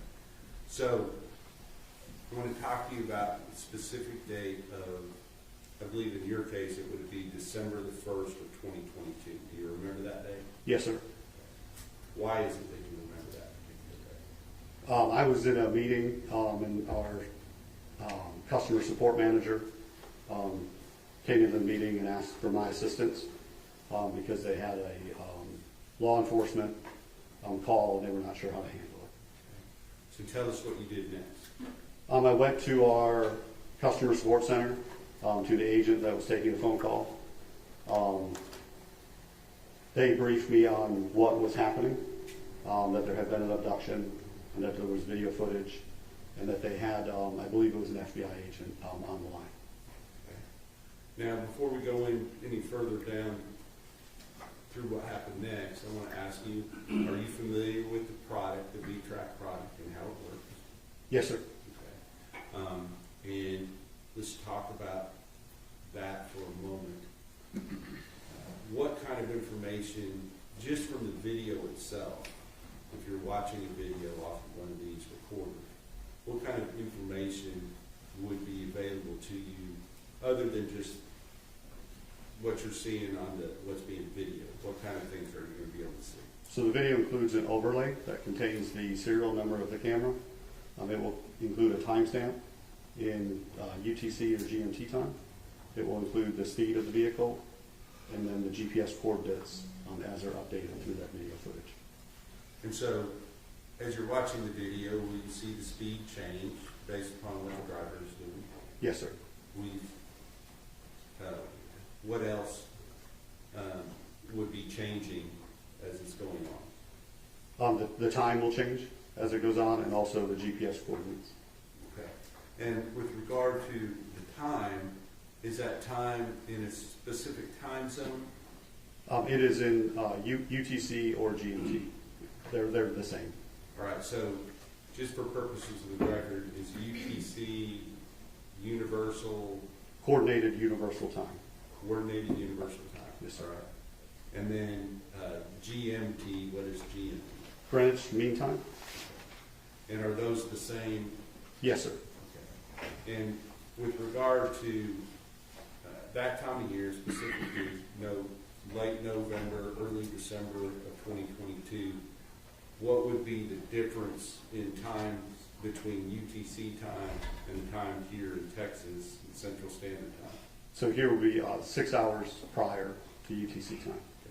Okay. And the way that that's noted often is like UTC -6, is that right? Yes, sir. Okay. So if UTC time showed 23 or 11 p.m., you would have to back that up. You subtract 6 hours from that, and that would be 17, which Yes, would be what time? 5 p.m., sir. 5 p.m. Okay. So just so that's understood that what you're watching, the time's not going to be exactly the same as it is here, but the reason is because of what? The reason UTC time is used is it doesn't change. We don't have the daylight savings time. You don't have time zones that a vehicle could cross. So that way it's a coordinated time that can be seen through footage. And based upon your knowledge of the software, if you're able to examine specific camera, specific downloaded storage device from that camera, are you able to tell whether or not you believe that is operating correctly and capturing the time correctly based upon the event data and everything else that goes into the video event data recorder other than just the video itself? We would use additional items on our platform where we have the owner's time zone, which helps us determine that offset from UTC time. And were you asked to, let me ask you, how are you able to get video off of the video event data recorder? There's 3 ways to obtain video footage from a vetter camera. The first is through a cellular connection to download a video clip from the platform. At the time, our platform offered 30-second video clips. So you do a manual download, you find the time that you're downloading, and you choose to download and you wait for that video to be downloaded through the internet. Another option is to remove the storage cards and use a proprietary tool to play that footage, and you can export that footage. The third option is you can attach a USB drive to the camera itself and connect to the camera with the manufacturer's application and download that footage as well. Now, what type of storage device is maintained within this video event data recorder? It was a standard SD card for that model.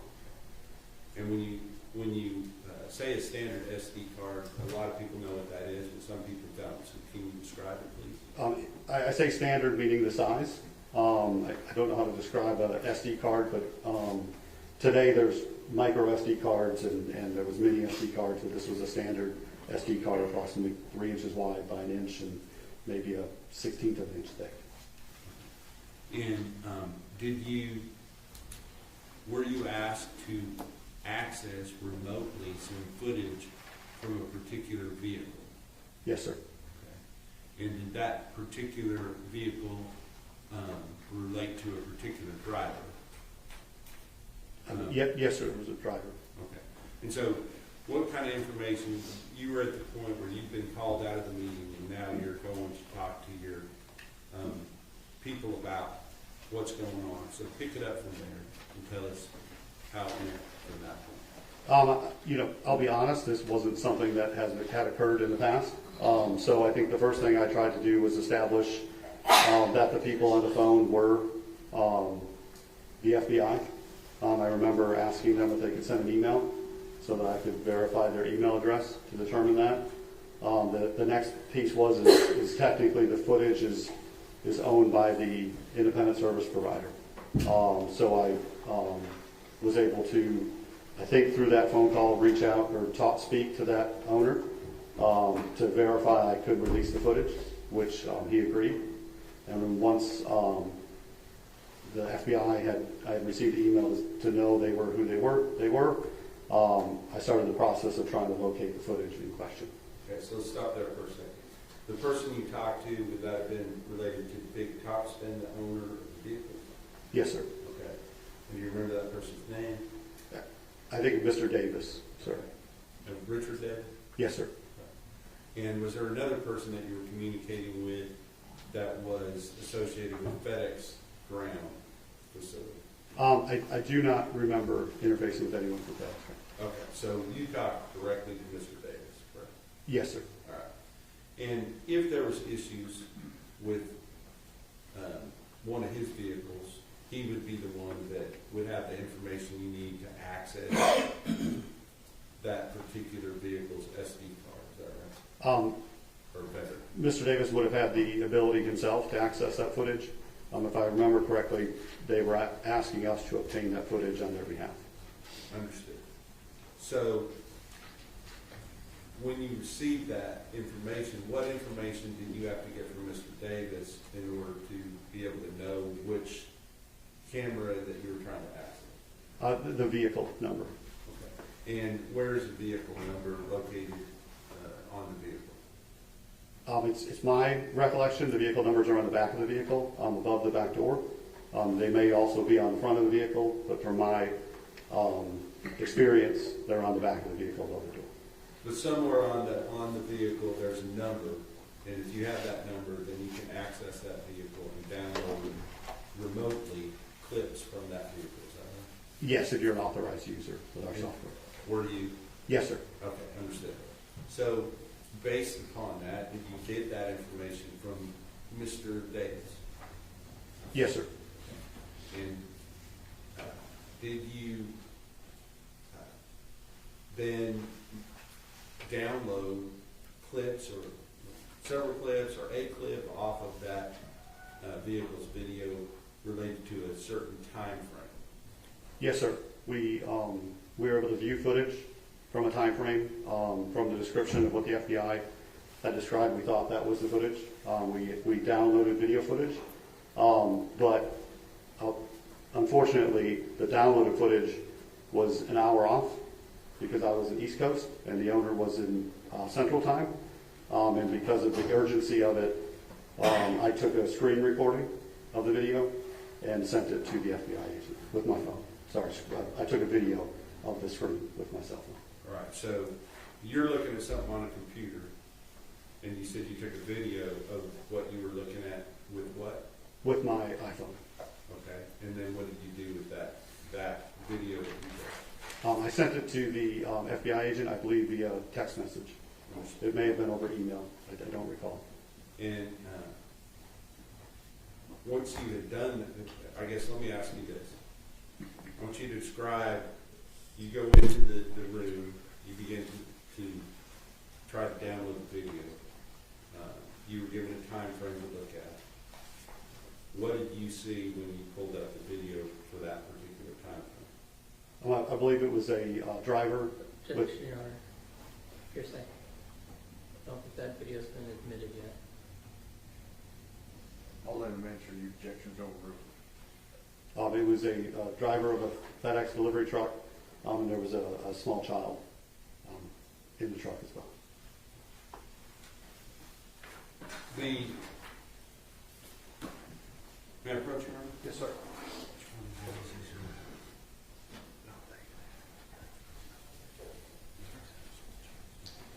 All right, so based upon that, what you saw, kind of what's going through your mind at that point? I don't recall. I mean, I think panic, to be honest. That's why I was having trouble downloading the actual footage, and the urgency from the FBI agent on the phone for them to be able to see what I was seeing. And is this, what date, if you remember, is this taking place on? I believe this happened on December 1st. So this will be Thursday, December 1st, one day after Wednesday, November 30th, 2022, is that right? Yes, sir. Okay. So once you send that video, did you stop there with what you were doing? On that day, yes, sir. Okay. So did you do anything else with regard to doing any research related to this particular situation? So on the following day, I had seen on the news that they were still looking for Athena, and I thought, well, there's more that I have access to. So I took it upon myself to pull that vehicle back up in our VTrack platform. I was downloading footage, now knowing the time zone difference, and I started looking into the breadcrumb trail of that vehicle on that day, and I found several locations where the vehicle had stopped in the time frame that the FBI agents were speaking to me about. And so I took screenshots of that and provided that to the FBI agents as well, because I thought it might help in their investigation. And can you describe these specific locations where you determined the vehicle had stopped? I believe one location was at a gas station. One was at a bridge. To me, it looked like there was a boat ramp where it was stopped, and then I think one was just on the side of the road. And did you communicate those, other than just a screenshot, did you communicate those specific locations GPS-wise to FBI agents? Yes, sir. All right. So once you have done that, did you receive some further communication from investigators related to how to access the data, the complete data off of the SD card from that particular camera? Yes, sir. I was contacted by the Texas Rangers. And do you remember the person that you spoke to? Joe Espinosa. All right. And when you spoke to Ranger Espinosa, what was the subject matter of that conversation? The subject matter was how to access the video footage that was on the SD card of the camera. And did you give them some specific warnings and admonitions as to how to handle that particular item? Yes, sir. The video format is a proprietary format that's on the storage card, and when you insert that storage card in a Windows computer, it does not recognize it as a valid file format, and you'll be prompted to format the SD card, which in previous situations where we had accident footage or other footage that people wanted to get on the SD card, that's detrimental to having the footage. So I had cautioned that there is risk when inserting that into your computer. Okay. And the risk is that if you were to reformat that card, what would happen? It will wipe the card. It will erase what is on the SD card. And so, based upon that, did you and Ranger Espinosa make plans to do something other than just have the detective download that onto a regular computer? Yes. Go ahead. Ranger Espinosa made plans to come to Charlotte, North Carolina, to our facility for us to work together to retrieve the footage from the storage car. And did that take place? Yes, sir. And at that time, were you looking for just a specific time frame on that SD card?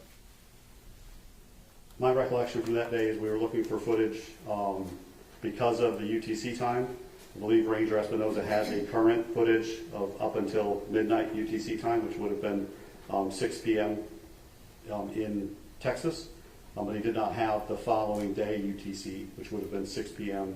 to midnight on there, and so we worked to get that footage for him. So the complete day of November 30th, 2022 in Texas time. Understood, because UTC time, it would already have been, at 6 o'clock in Texas, UTC would have been midnight. Yes, sir. It would have been a different day, UTC-wise. Yes, sir. So are they separated out like that as far as how the videos are categorized one day and then the next day, but it's in UTC time? On the cameras, they are. Yes. So once you downloaded the rest of what would have been Central Standard Time, November 30th, 2022, did you give that download to somebody? Ranger Espinoza took that video footage back with him. Okay. Now, were you then contacted later to actually come to Texas to re-examine the SD card with the defense experts present to make sure that the complete download of everything related to the defendant that was on that SD card could be recaptured? Yes, sir. Okay. Can you just kind of explain the process of how that took place and what, if any, special equipment you brought with you in order to make that happen? I brought with me one of the cameras. It's an older model camera that we do not sell anymore, but we had some. They have power supply because these are usually plugged into a vehicle, so they run on 12 volts and not your standard 110 in an outlet. So a power supply to be able to power that camera so that we could insert that SD card in that camera and use a USB drive to be downloaded directly from the camera to the USB drive. I'm focusing on the day of November 30th, 2022, Central Standard Time, so that would include part of both days, UTC time.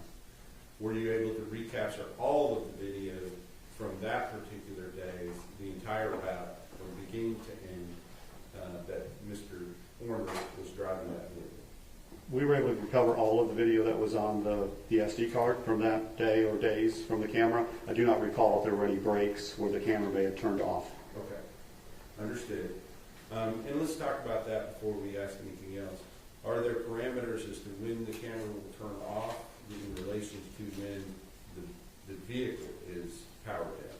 Yes, sir. The camera works. It will turn on with ignition, and then when the ignition is off, we have a timer set for the FedEx ISP program. It's for 15 minutes, so the camera will stay powered on for 15 minutes after the ignition has been turned off, and at that point, it will shut down. Okay. So, in addition to the date of November the 30th, at that time, were you able to recover additional days on which Mr. Horner was driving that particular vehicle? Yes, sir. And if you remember the dates, do you remember the dates? I believe there were a few days prior, but there were some breaks in that from a calendar perspective, and I believe the following day also had video footage. And is it possible that it was both the following day and the day after that as well? Yes. Okay, I apologize.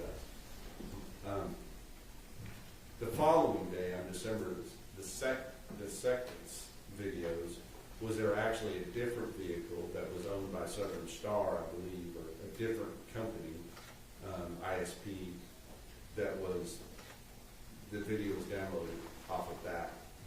There was a second card that was introduced to look for footage.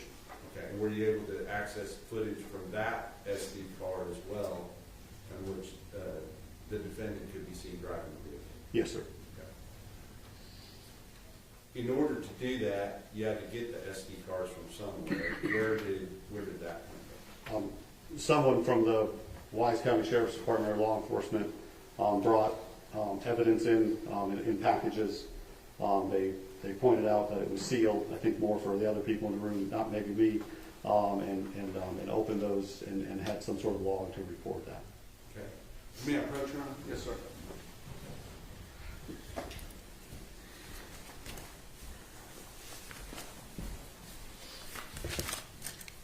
I'm going to show you two items.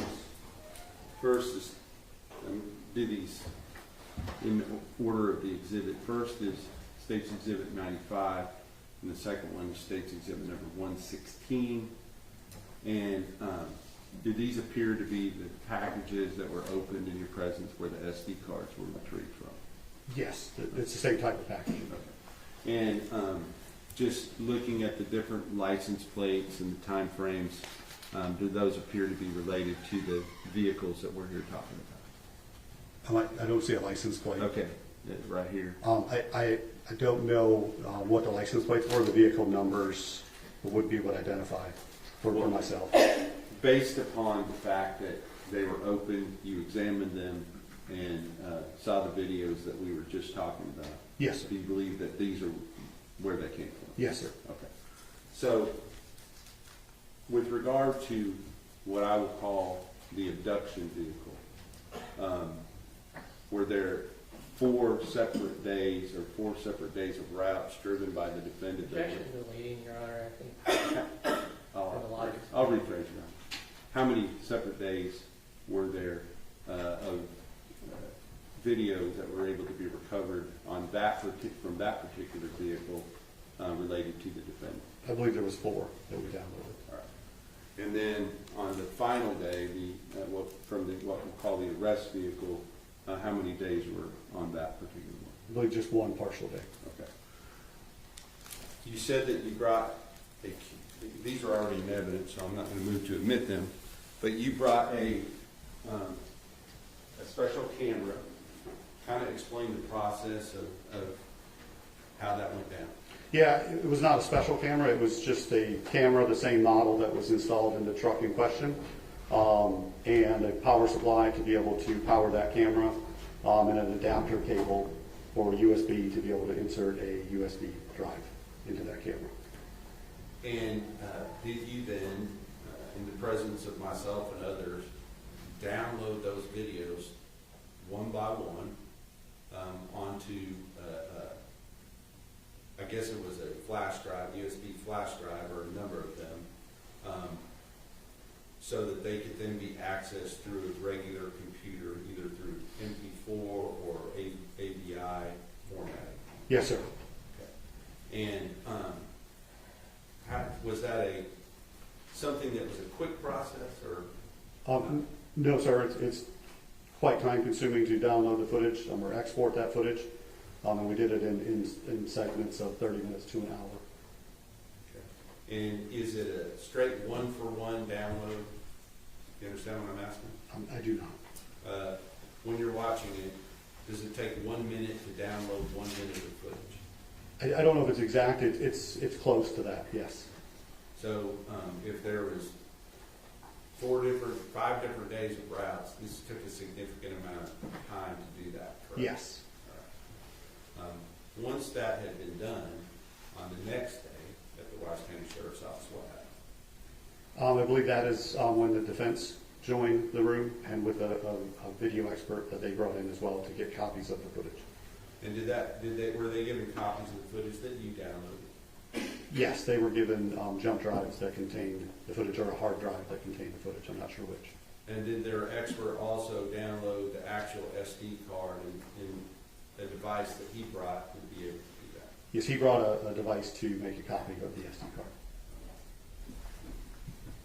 Do you, based upon your expertise related to your own software and hardware that was accessed in this case, do you have an opinion as to the validity as far as the information, other than it being off by 6 hours because of UTC time, coordinate-wise, time-wise, and speed-wise? Do you believe that that video event data recorder was operating correctly? Yes, sir.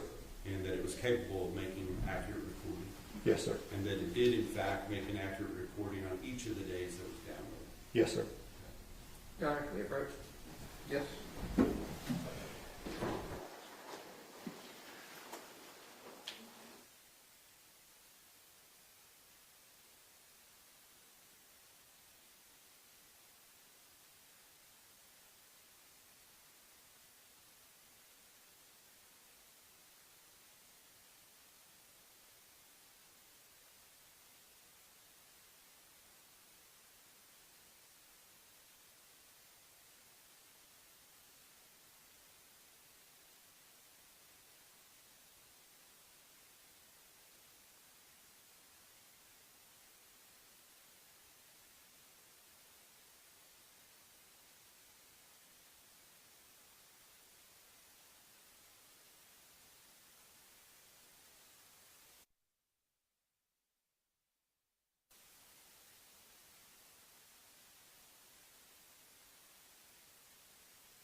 Mr. Becker, I want to thank you, Yes, sir. seriously,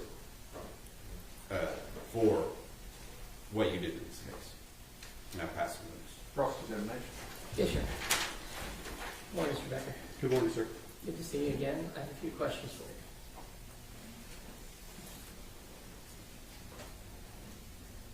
Okay, I know this was 2022, correct? Yes, sir. Do you know if Mr. Horner's vehicles that we're talking about actually had that panic button back then? The panic button was supplied. I do not know if it was installed, sir. Okay. I just didn't remember us talking about that in your prior testimony, so you don't know that his vehicles had a panic button. I do not know. Another thing, earlier I think you testified in response to Mr. Gray's question about Southern Star being an ISP for FedEx. I don't think that's correct. Do you think maybe they were an ISP for Amazon? I'm not sure, sir. What about a company called Polaris? Does that ring a bell? It does not, sir. VTrack is the name of your fleet management system. I think you described it as a fleet management driver safety program. Yes, sir.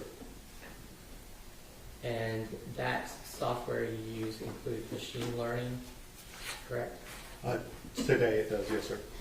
Okay, I believe you had earlier testified that it included machine learning to alert the driver if they're not driving safely, such as using their phone, following too closely, not wearing their seatbelt, things like that. Our current generation of cameras do have machine learning for events like you just described. The generation of camera that was in place at the time did not have those capabilities.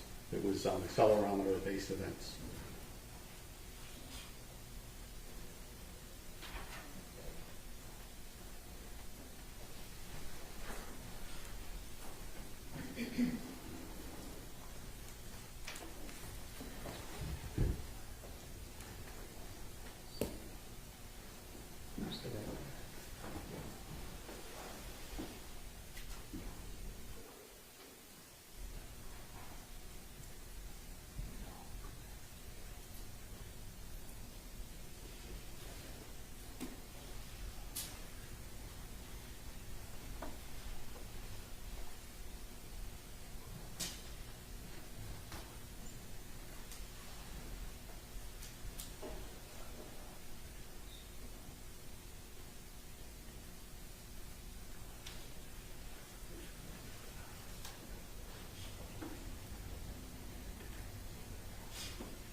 Do you recall testifying about the operation of those cameras in December?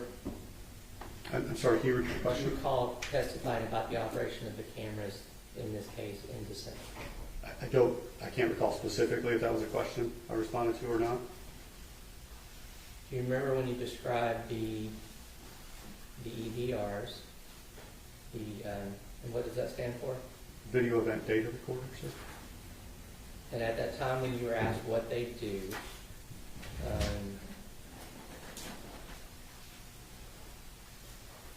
talked about them recording events. So now it's your testimony that they don't, the cameras at that time that we're talking about don't record events. No, sir. The cameras do record when the vehicle is turned on. The camera turns on and starts recording to its internal storage. It then will stay on until 15 minutes in this case after the vehicle is turned on. It will send, that camera in particular, sent events such as hard brake, hard turn. That camera had the functions to be able to send events for hard brake, hard turn, hard acceleration. It just wasn't the expanded set of events that we have in products today.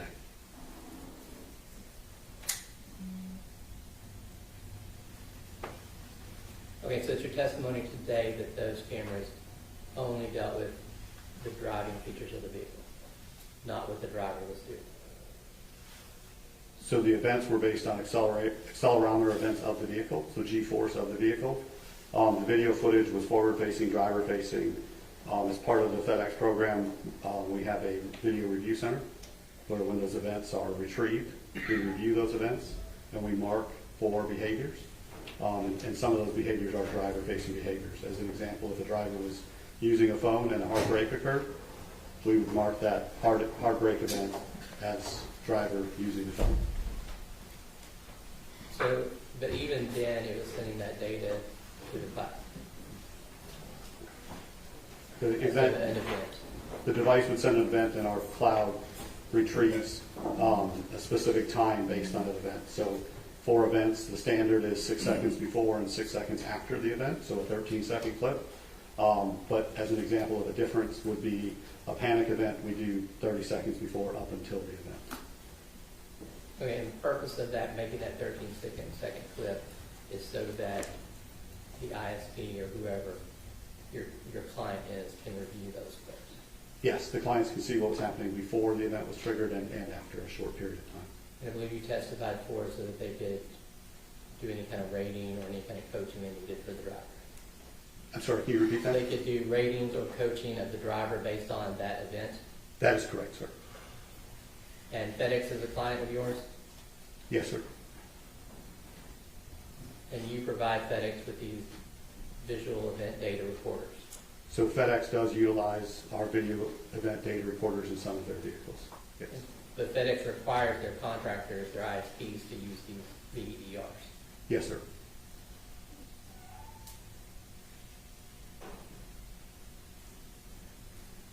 Now you talked about those contractors for FedEx can remotely pull those videos and download them. Yes, sir. So now that would mean that if the driver had their phone out or anything like that, those would get recorded as an event. But you're saying for these cameras, it would only be the hard turns, the hard brakes, the speeding, things like that. Yes, sir.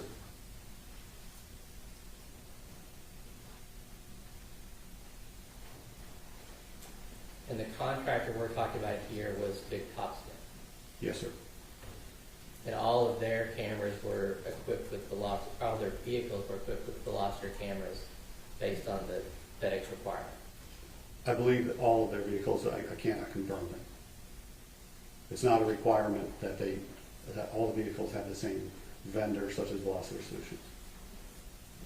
The vehicles in question today, though, had your cameras. Yes, sir. And it's your testimony before and today that Big Topspin was not using any of those download features. When I looked into it, there were no downloads from the owner. And you testified today that Mr. Davis needed you to access or asked you to access the video for him, even though he would have had access to it. I think I asked for his permission, sir, via the phone.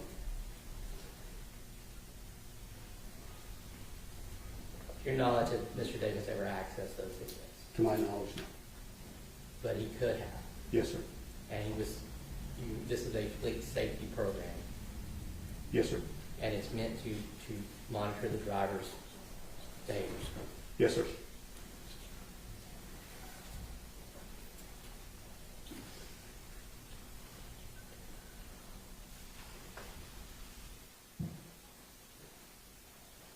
You also testified previously that these video cameras can be viewed in real time.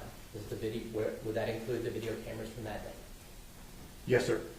So not only could you download data of the driver's performance, you could download data of those specific 13-second events, but you could also monitor drivers in real time. Yes, sir.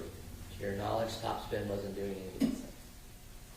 I wouldn't have any ability to see if they Just used it going or to not. object to the relevance as to whether they were or not. I think he's going to answer this particular case, and I just object.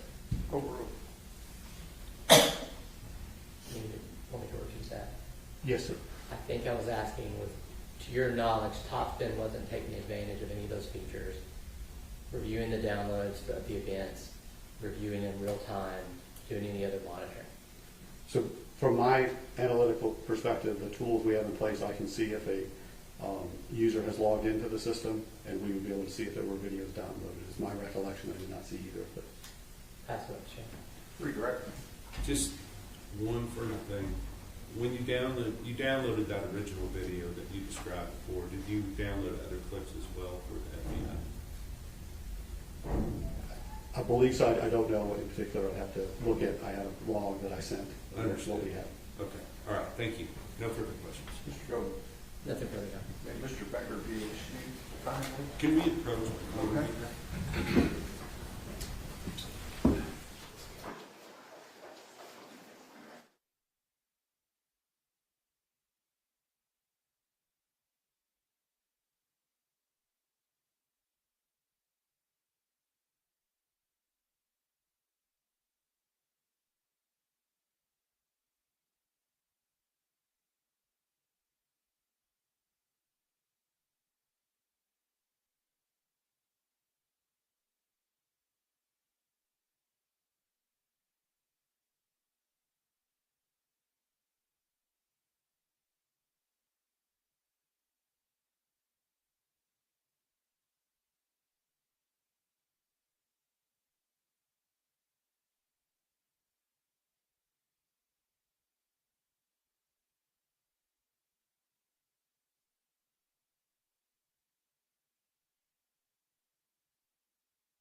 Okay, we're going to break for lunch. Your lunch is not here yet, but as soon as it gets here, we'll get it to you. And I anticipate that we will start at 1 o'clock. Okay, so enjoy your extended lunch, and we'll see you at 1 o'clock.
It's not first bread, I have first muffin.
Good afternoon, we are ready to proceed.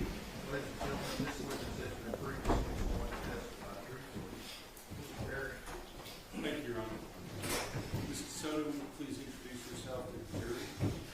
My name is Kristen Casoda, And would you spell your first and your last name for the court? Kristencossota. And Ms. Soto, how are you employed?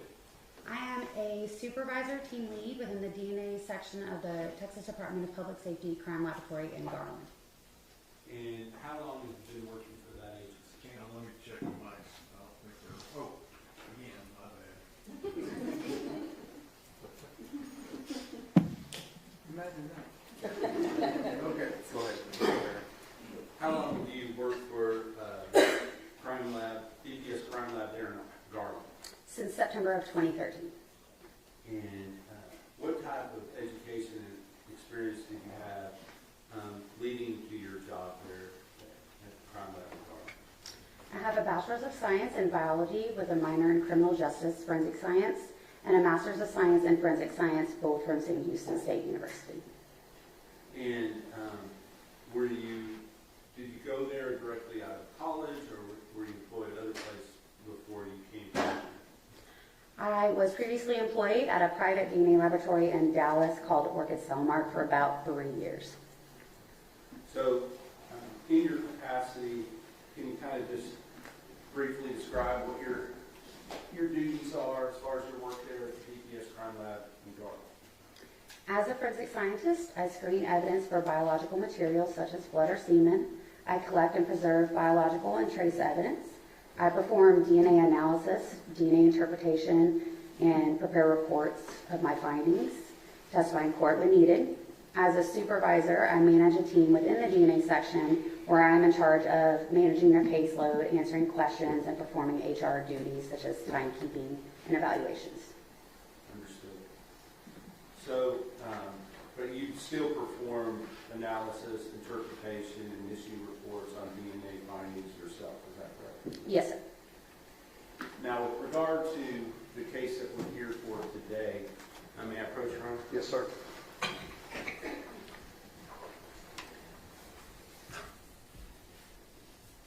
I'm going to hand you 3 documents that have already been admitted in evidence. State Exhibit 297, which is lab submission report. State Exhibit 298, which is a DNA male screening laboratory report. And State Exhibit 300, which is the biology laboratory report. Okay. And just if you need to refer to those items, you can. Oh, I have copies of them, but thank you. Understood, but what I'm saying is, if we refer to those items, if we could do it by exhibit number, so it's clear in the record. Yes, sir. Now, with your job there at Garland, were you involved in the processing of evidentiary items for potential DNA evidence related to this cause number that I showed you as State's Exhibit number 290, not cause number, but laboratory case number that I showed you on State's Exhibit number 297? I perform the interpretation and comparisons for both the DNA and YSTR in this case. And we've heard it referred to several different ways, but there is 2 different types of DNA testing, correct? That we perform, yes. Right. And one, you just call it, the first one, just straight DNA testing. Is that what is sometimes referred to as autosomal STR testing? Yes, it's the autosomal STR testing. And with regard to the others, that's YSTR. And we've talked about that with some other witnesses. So I'm not going to have you go into great detail about that. But you said that you did what with regard to those 2 different categories? I perform the interpretations of the DNA profiles that were obtained. I then compared known reference samples to those and then issued my reports. And so let's just kind of walk through that process. And if we need to set it up if it's different between autosomal STR and YSTR, let's talk about one and then the other. Which one should we address first? The interpretation is the same. The calculation of the statistics is different. Well, let's just talk about the initial autosomal STR samples that you were involved in testing. There was a number of items that were tested at the DPS Garden Crime Lab, correct? Yes, sir. And then in addition to that, were there other items that were, some initial screening was done there at your lab, but then were identified as depletion items that were then sent to the Bodie Crime Lab? Yes, sir. Okay. So tell me about where you kind of come into the process. Are you involved early on or not till after the testing resumed, after the divide had been made between the depletion samples and the samples that were to be obtained at DPS Garden? I did not get into the case until once the DNA profiles had been obtained by the other analysts. Understood, but you did issue a report. I believe the first report that you issued was April of 2023, is that correct?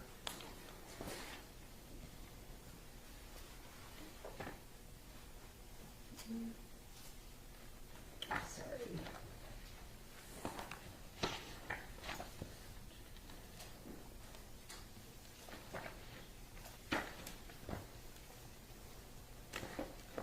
I believe it was, but then we issued a supplemental of that report as well. Understood. Yes. Understood. So early on, you issued this April 19th report called the DNA Laboratory. Yes, sir. What is the purpose of that report, and what is it intended to show?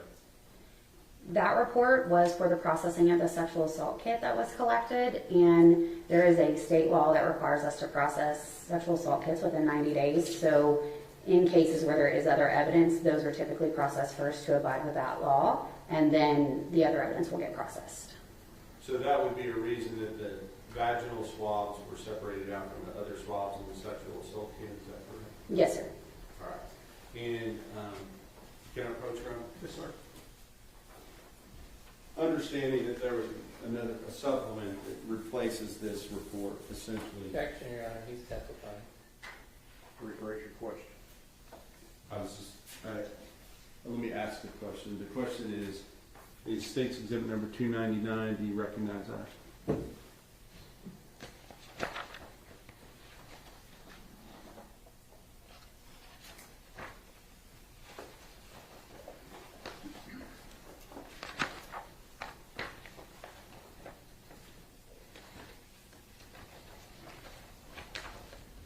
Yes, it's a copy of that report.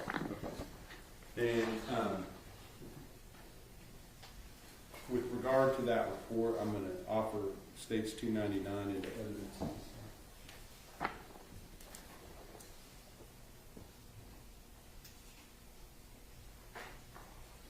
No objection. State's Exhibit 299 is Now, with regard to this report, you said something about a supplemental report that was issued later. Can you explain what you were talking about? Yes, so in November of 2023, we changed the way that we report our statistic. We ended up adding a verbal qualifier to essentially help those reading it understand how much support is actually given to that statistic that's being listed. And so I issued a supplemental that just added that qualifier in so that it would be consistent with the other reports. But did it change the results as far as the actual analysis or anything other than the verbal qualifier? Right, it did not change the statistic. Okay. So on that report, you're only looking at the vaginal swabs, is that correct? Correct. And just go ahead and tell the jury what your finding was with regard to the vaginal swabs on State's Exhibit number 299. The DNA profile from the sperm cell fraction of this item is interpreted as a mixture of two individuals with the victim as an assumed contributor. The probability of obtaining this mixture profile if the DNA came from the victim and one unrelated unknown individual is 2 times greater than the probability of obtaining the profile if the DNA came from the victim and the suspect. And you talk very fast. Go ahead. This likelihood ratio indicates support for the proposition that the suspect is excluded as a possible contributor to the profile. Internal validation has shown that a likelihood ratio of this value may also indicate support for the exclusion of a true donor from the profile. The DNA profile from the epithelial cell fraction of this item is consistent with the DNA profile of the victim. The suspect is excluded as a contributor to this profile. At this point, the suspect was excluded with regard to that particular profile. Now, does that necessarily mean that the suspect is excluded as a contributor altogether? From this analysis, it was a exclusion with, at that point we called it limited, like it was a limited support for exclusion, is what the verbal qualifier was. Given the fact that it's just the ratio is so close, it's like 2 to 1 rather than big huge numbers. Honor leading. Let me hear the question. What, if any, significance did you put to that at that time, as far as whether or not further testing should be done to see if the defendant was still potentially a contributor to that swab, or whether we should just set that aside and say, no, he's not? Objection, staying up. No, go ahead. When we process samples from sexual assault kits, especially vaginal swabs, we know during that laboratory process, when they're identifying how much, if any, human or male DNA is in the sample, we know that there was male DNA in the sample. When you have a lot of female DNA, the female can kind of overtake it. So in cases or samples where there is a lot of female in the profile, we can try the YSTR analysis, which essentially eliminates the female from the profile and looks at locations only on the Y chromosome from a male. And was that done with relation to this swab? Yes. Was that also done with relationship to the other swabs from the sexual assault kit? Yes. And so further testing was done on those items regarding the YSTR. What other YSTR analysis was done in this case? As far as what other items were submitted through your lab for YSTR analysis?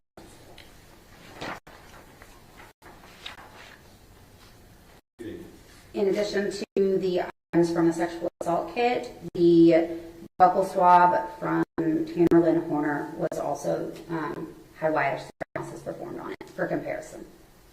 And did YSTR, were you able to get results from each of the different swab samples, meaning the anal swabs and the oral swabs? Athena, I was able to get profiles from those items. and may I approach you on? Yes, sir.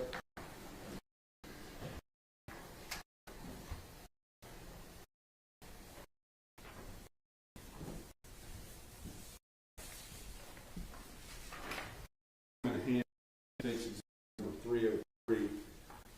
Do you recognize that?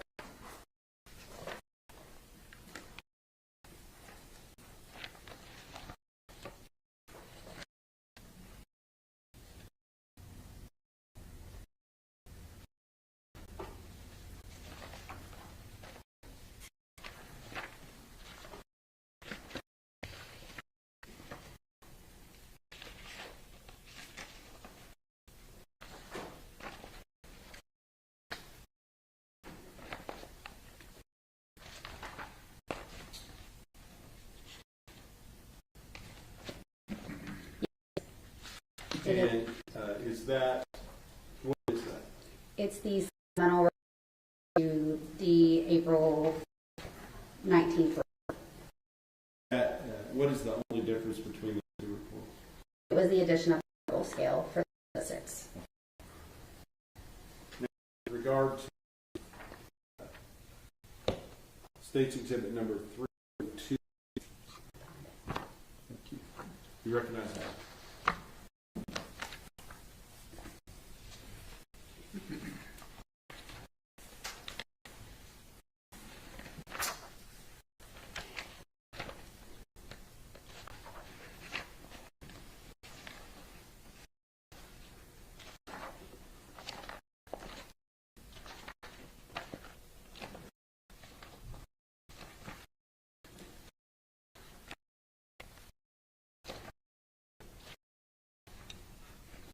Yes, it is a copy of the YSTR report.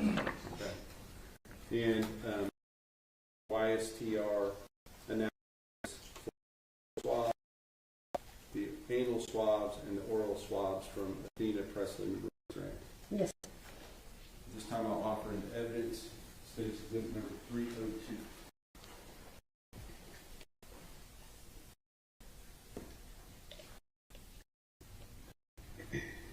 Oh, I'll also offer 3 as well, which was just referred to. After review gets already. States 302 and 3 were admitted.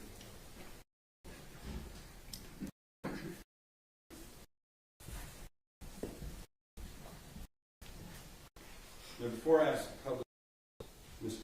I want to talk to you a little bit more about the differences between the findings that you might see for autosomal STR and ISTR.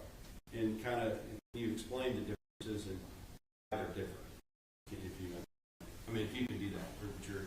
For the statistics? Yeah, yes, the statistical, how it's reported as far as whether a person's excluded or not, why the numbers might be different on one or another. Yes. So for the autosomal STR analysis, it is a more discriminatory statistic that is used because you get half from your mom and half from your dad, and each person's DNA is unique with the exception of identical siblings. So for the statistic for this is a likelihood ratio, and this is where it's a probability of two differing scenarios or hypotheses, and it determines which one is more likely and best explains the data that it sees in the profiles. The YSTR, it is paternally inherited, so each male within a paternal lineage will have the same YSTR profile, so it's not as discriminatory. And so there's only one piece of information that we get from each location we look at. The statistic there is what we call the counting method, and that is where we look at a database to determine if it's seen within the database, and then we give a confidence interval to help turn that number into how many times, the maximum number of times it should be seen within the U.S. male population. And are the numbers themselves, as far as the statistics, because you said that autosomal STR is more discriminatory, is that what you're Yes, sir. So are the statistics higher in general than they are generally on the YSTR? The numbers are larger, it's just a completely different statistic. Understood. Okay, so with that understood, let's talk about your report on 302, which is your DNA YSTR laboratory report, admitted into evidence, issue date September 15th, 2025. Do you have that in front of you? Yes, sir.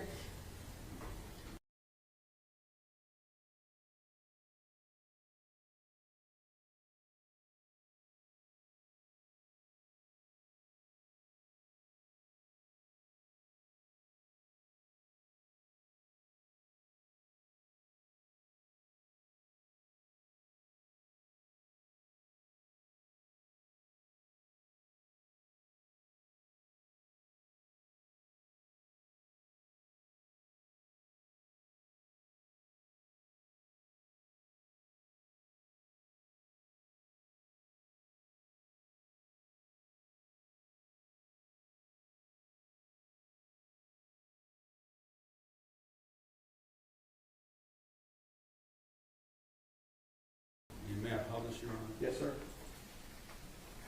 Correct. Yes, sir. Who's the person that drafted and issued this report? I did. Now, before you, the person that drafted and issued this report. I did.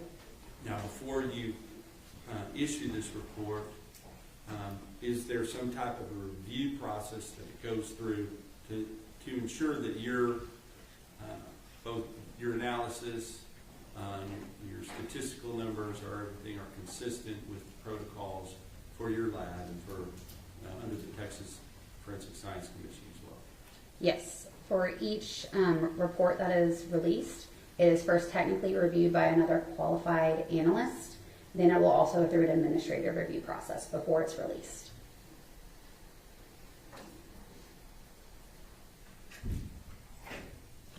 So let's look first of all, it says that 0101AA was used for comparison. What is 0101AA?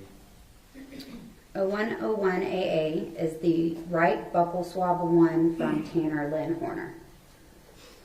So first we're going to look at item 0201. And what is 0201? 0201 are the vaginal swabs from Athena Strand. So let's talk about the first paragraph there under 0201, vaginal swabs from Athena Strand. If you would read that first paragraph, and then I may ask you some questions about that before we move on to the next one. Okay. The YSTR profile from fraction 1, epithelial cell fraction, of this item is interpreted as originating from a single individual. Tanner Horner cannot be excluded as a contributor of the male DNA profile. The selected profile is found in 0 of 16,388 total individuals within the U.S. database, YHRD version R69. Applying a statistical confidence interval of 95%, this profile is not expected to occur more frequently than 1 in 5,471 U.S. males. In addition, any paternally related male relatives of Tanner Horner cannot be excluded as a contributor of this male DNA profile. And so because of that, if there were no other evidence to tell you one way or the other, that any people that would not be excluded would include who related to Tanner Horner. Can you rephrase that? Yes, I'm sorry, that was poorly phrased. You said certain people cannot be excluded other than Tanner Horner. Who would those people be? So any paternally related male relatives cannot be excluded because the Y profile is inherited paternally. So each male within a paternal line will have the same YSTR profile. And that would include who within his family? Son, father, uncle, grandfather, cousin, as long as they're in that paternal line. Now, a couple other things. YHRD version R69. What's that talking about? That is the database that we use. It is the Y chromosome haplotype reference database, and the version R69 is just the current version. And so, of all the people that were in that database, the 16,000, whatever, no one had this profile, correct? Correct. It was found 0 times. Right. And so how do you do this statistical analysis from 0 of 16,000 to 1 of 5,471? To accommodate for the small sample size that is currently in the YHRD database of 16,388, a confidence interval is used to determine the maximum number of times that this profile would expect to be seen in the U.S. male population. It helps keep it from making it seem like it's maybe more rare than it is because it's 0. So with the 95% confidence interval, it is not expected to occur more frequently than 1 in 5,471 U.S. males. Can you explain what that 95% confidence interval means? The 95% confidence interval is just that we are 95% confident that that profile wouldn't, the maximum times you would see it would be 1 in 5,471. And it's at the lower end of that confidence interval to make sure that we are being the most conservative in our reporting. Understood. Okay, so talks about from fraction 1, and then the second paragraph we're about to talk about, so it talks about fraction 2. What are those fractions? During the first step of the process, I believe y'all may have already talked about this, but it's the extraction process. This is where we remove any possible DNA from the substrate that it's on, such as a piece of cloth or a swab. And for samples where there could be possible semen present, we do a type of extraction called a differential extraction. This just allows us to essentially try to remove any possible DNA from sperm cells from any other DNA that may be in the sample. And as I spoke of previously, right, with some of those samples from orifices, they can have a lot of the individual's DNA whom it's from. And so that also allows us to try to separate out and get better interpretable profiles. So let's go on to the first fraction was epithelial cell fraction. What is epithelial cells? It can be any cell that is not a possible sperm cell. Okay. So let's go on to the second paragraph, and I think that spans both pages, so I'll put it at the page break. So go ahead and read that second paragraph related to the vaginal swabs. The YSTR profile from fraction 2, sperm cell fraction of this item, is interpreted as originating from a single individual. Tanner Horner cannot be excluded as a contributor of the male DNA profile. The selected profile is found in 0 of 16,388 total individuals within the U.S. database, YHRD version R69.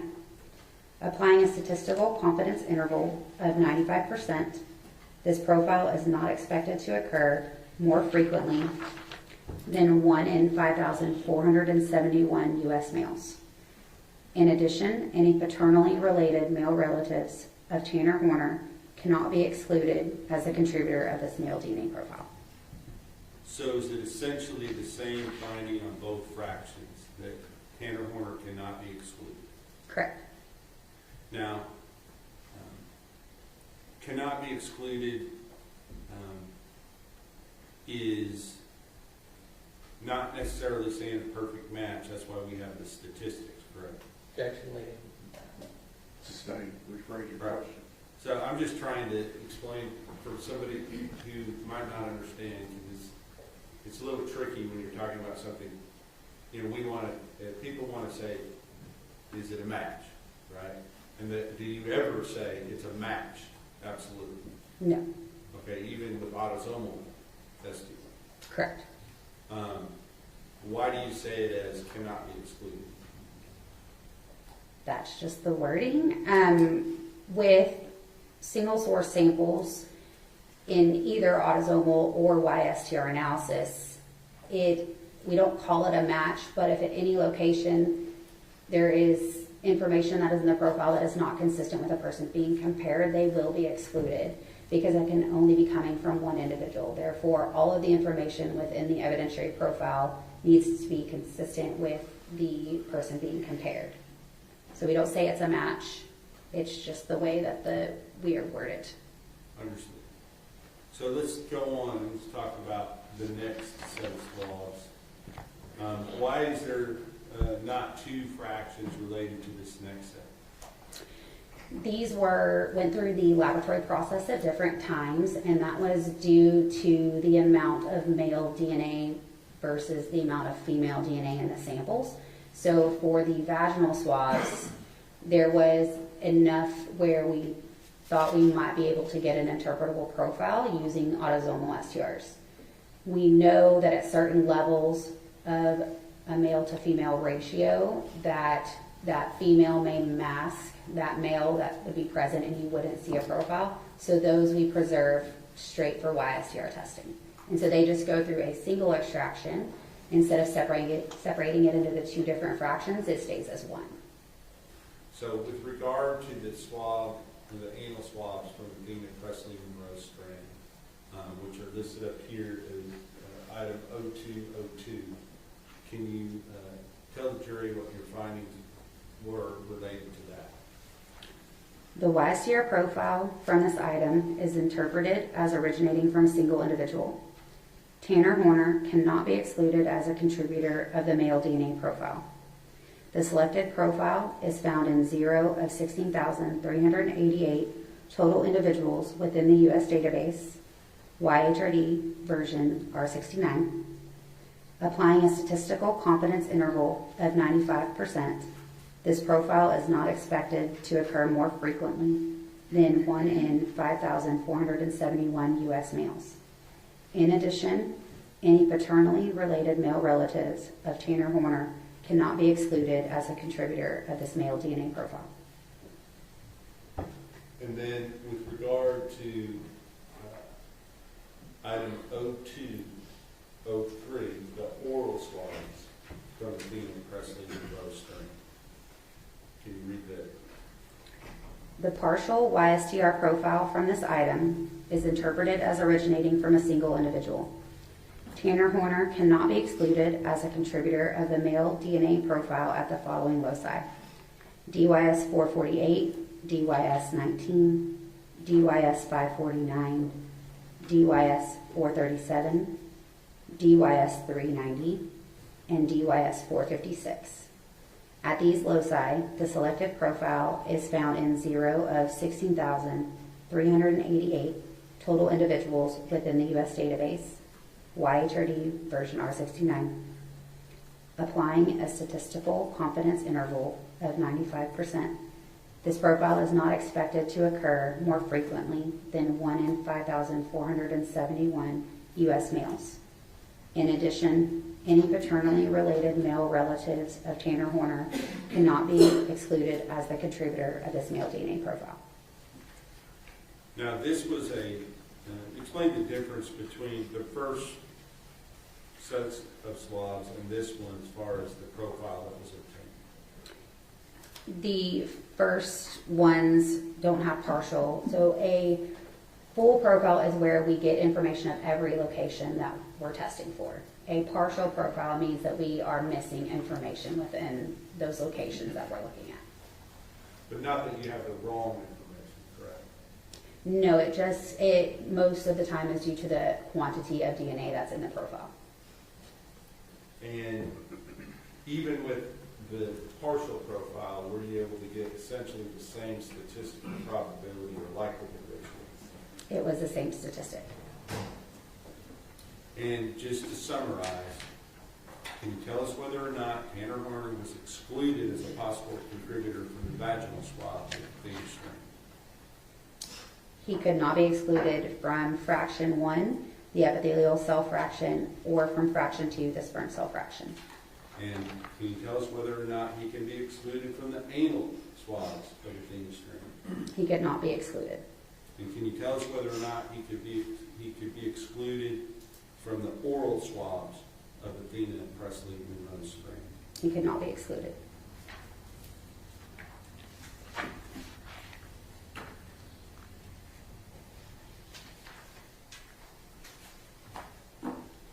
Now I want to talk to you about your other report. I think we have, can I check with the court for 299 and 302 have both been admitted? Is that correct? Yes. With regard to the other swabs, are those documented on a different, or the other items that were tested for autosomal STR, were those documented on a different report? Yes. I'm going to show you State's Exhibit number 301 and ask you to recognize that.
It's a copy of my report. And does that document the findings that you made related to the items that were tested for autosomal STR? Mine and Elizabeth C. Strand's. Okay. And her, before I offer it, explain what she did as opposed to what you did for this report. Elizabeth C. Strunk cut the samples. Once they were chosen to be sent forward for the DNA analysis process, she cut them and got them ready for that process. She also, from I believe 2 of the items, collected apparent trace evidence, which could be hairs or fibers from inside of some of the baggies that we store them in. And so that's documented on here. But as far as any analysis, that was all done by you, correct? Correct, of the DNA, yes. All right. I will offer the evidence states exhibit number 301 at this time.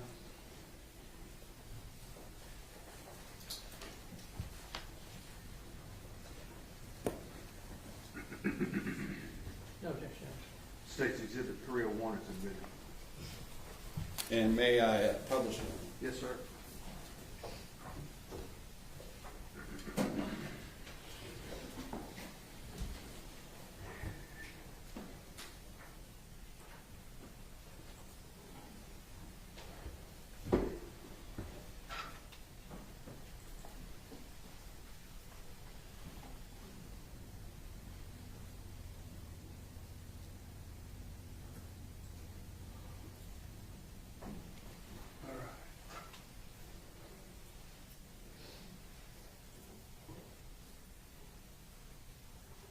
So we've already kind of talked about the process that has taken place leading up to your analysis and interpretation. Kind of walk us through on the autosomal what you do when you get a certain item that's been gone through the process as far as the extractions and all those things, but now you're interpreting the data. Can you walk us through that? Yes, so similarly to the YSTR profiles, when I get a profile, I will look at it, determine if it's partial or full, whether or not we got information on all of the locations or only some of them. I will also then try to determine how many individuals I believe are contributing to that profile. Then I will run it through a program called StarMix. This is a probabilistic genotyping software that just aids the analyst in separating out any possible contributors within a mixture profile. And then if there is a known reference to compare to, it will also provide a statistic, the likelihood ratio that I spoke about. Now, on the autosomal STR analysis, let's just kind of start going through your report, and I want to make sure we understand what you dealt with. So you're taking one of the. Let me ask you about the profile from the DNA swab, the buccal swab from Tanner Horner. Is that also, has that been separated out as far as portion for the different profile for the YSTR, or is it the same profile? They're different profiles, but from the same sample. So in the process of the DNA analytical process, the third step, amplification, they're just using different kits, and that is just one is for autosomal STR analysis to obtain that profile, and one is for YSTR to obtain that YSTR profile. But it's the same sample. And so let's talk about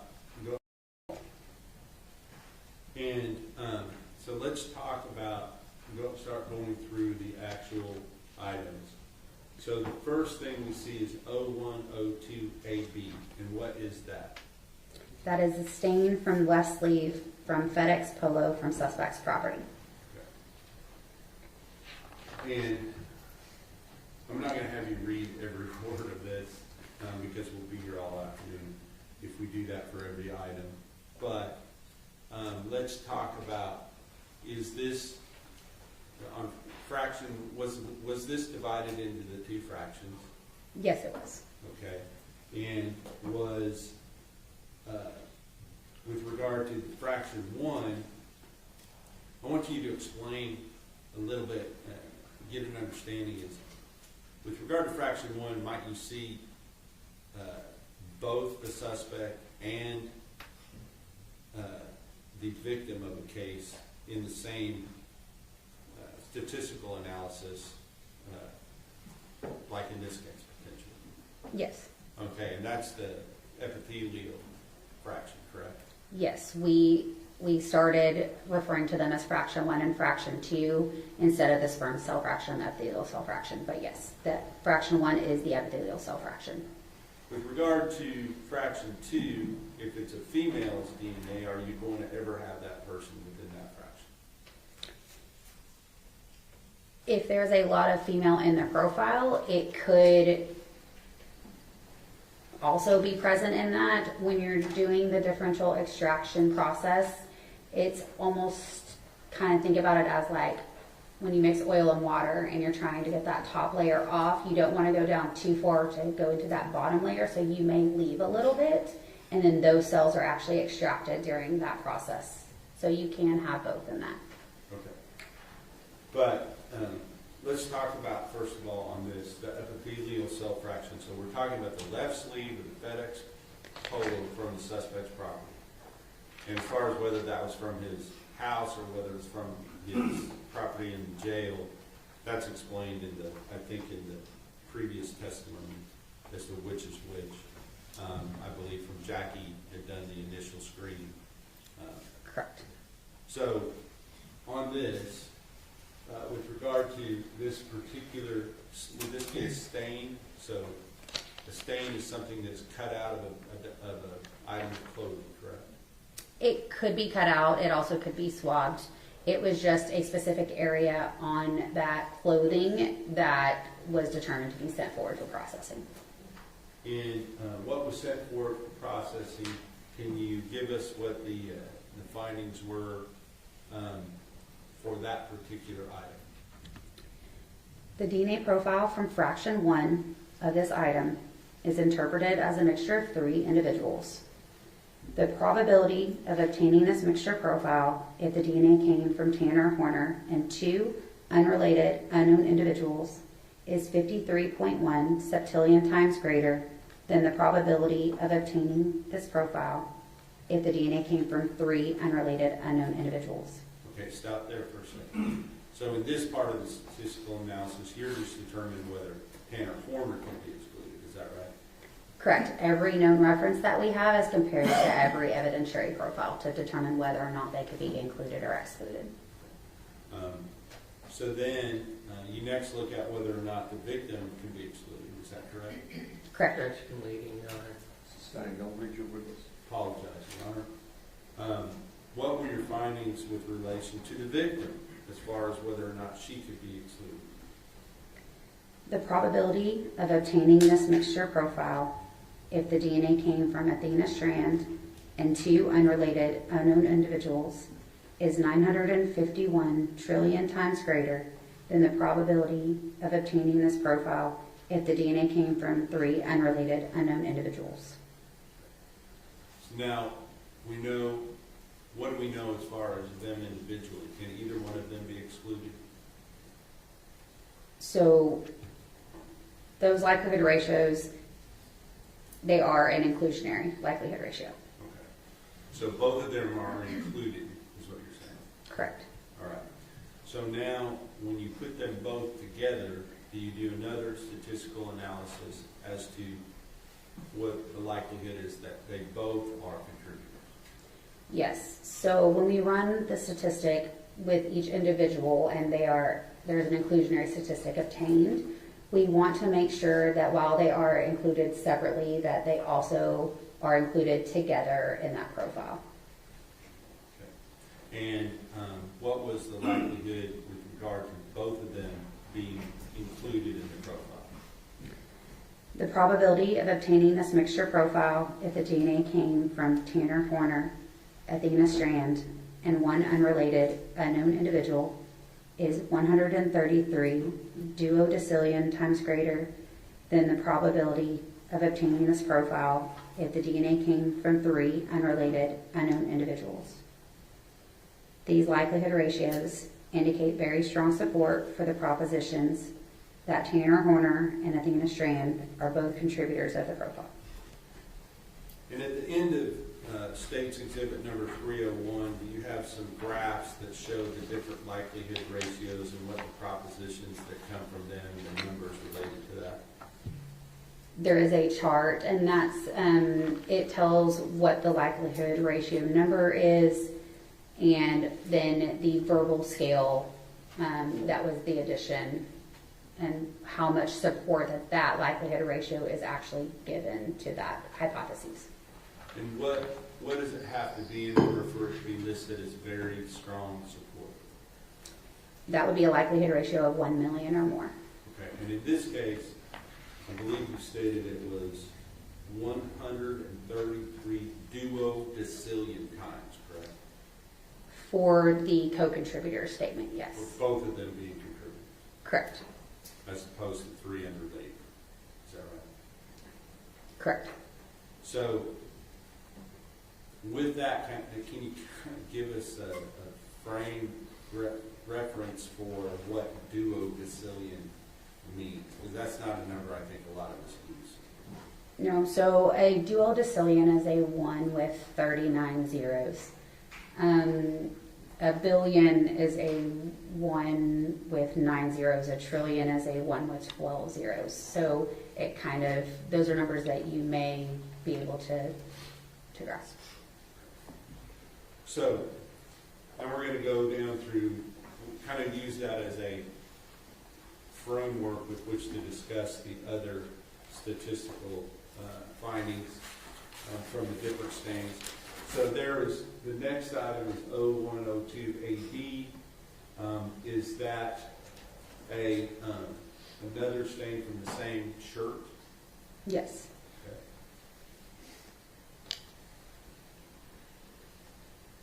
And is that essentially, maybe not the numbers are not exactly the same, I don't know if they are or not, but does it basically still have very strong support that both of them are contributors? These likelihood ratios indicate very strong support for the propositions that Tanner Horner and Athena Strand are both contributors to the profile. In this case, it was only 73 octillion times greater, is that right? Am I looking at that incorrectly? Maybe I'm looking. Oh, I'm sorry. In this case, it was 245 quattrodecillion. Is that more or less than duodecillion? So a quattrodecillion is a 1 with 45 zeros. Okay. So very strong support, both contributors. So let's go on to the sperm cell fractions of those two. Was Athena Strand excluded from the sperm cell fractions of those first two items? The DNA profile from fraction 2 of this item is interpreted as originating from a single individual. I'm sorry, this is for 0102AB. Yes. So we're looking at, I asked you about two at once, and that's my fault. But 0102AB, let's talk about that first. The DNA profile from fraction 2 of this item is interpreted as originating from a single individual. The probability of obtaining this profile, if the DNA came from Tanner Horner, is 112 septillion times greater than the probability of obtaining the profile if the DNA came from an unrelated, unknown individual. This likelihood ratio indicates very strong support for the proposition that Tanner Horner is a contributor of the profile. Athena Strand is excluded as a contributor of this profile. And I guess the reason I was asking about the female DNA earlier is you have one fraction of the same swabbing or material that is sent forward. One she's included, one she's excluded. Give us kind of the reasoning for that.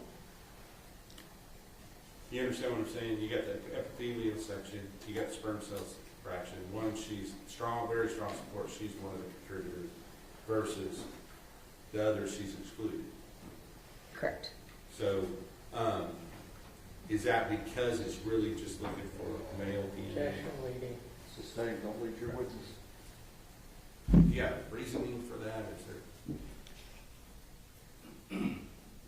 It could be that it doesn't separate it by male, and the extraction process itself is made to try and separate any possible sperm cells. That doesn't mean that it is from sperm cells, it's just that it's possible sperm cells.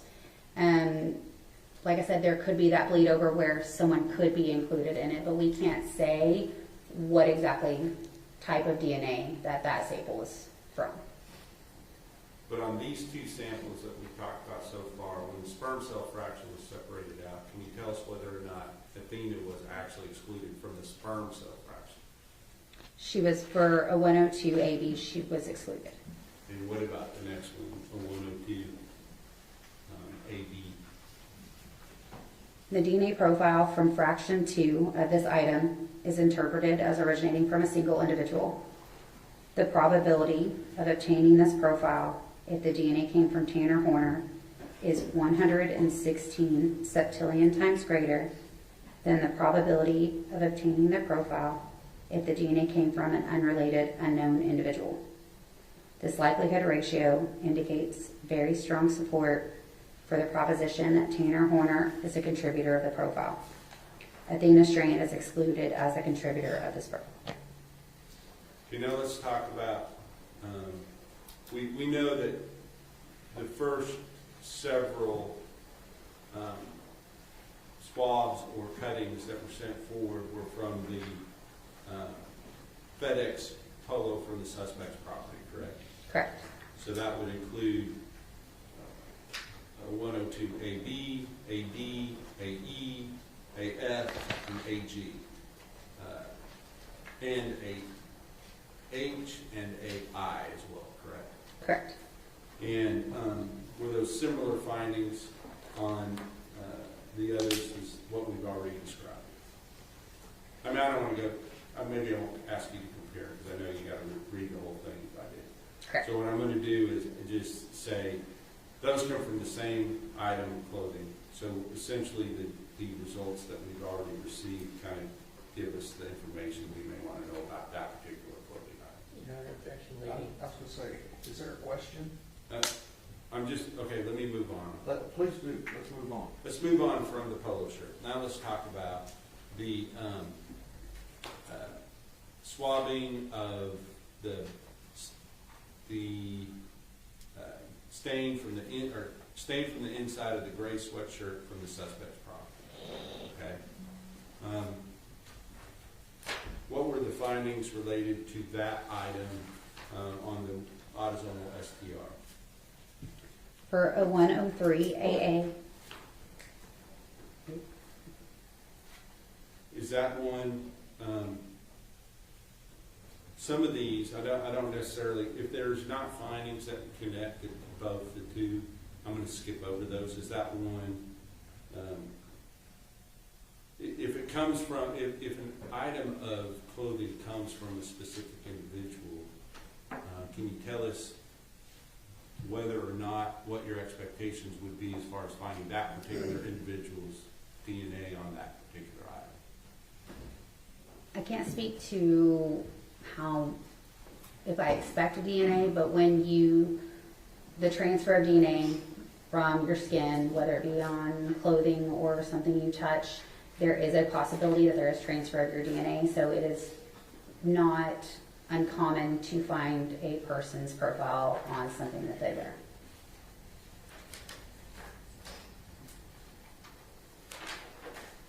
All right. I'm going to skip all the way down to some of the swabs that were collected in the truck. I'm going to look at, go down to 0115 AA.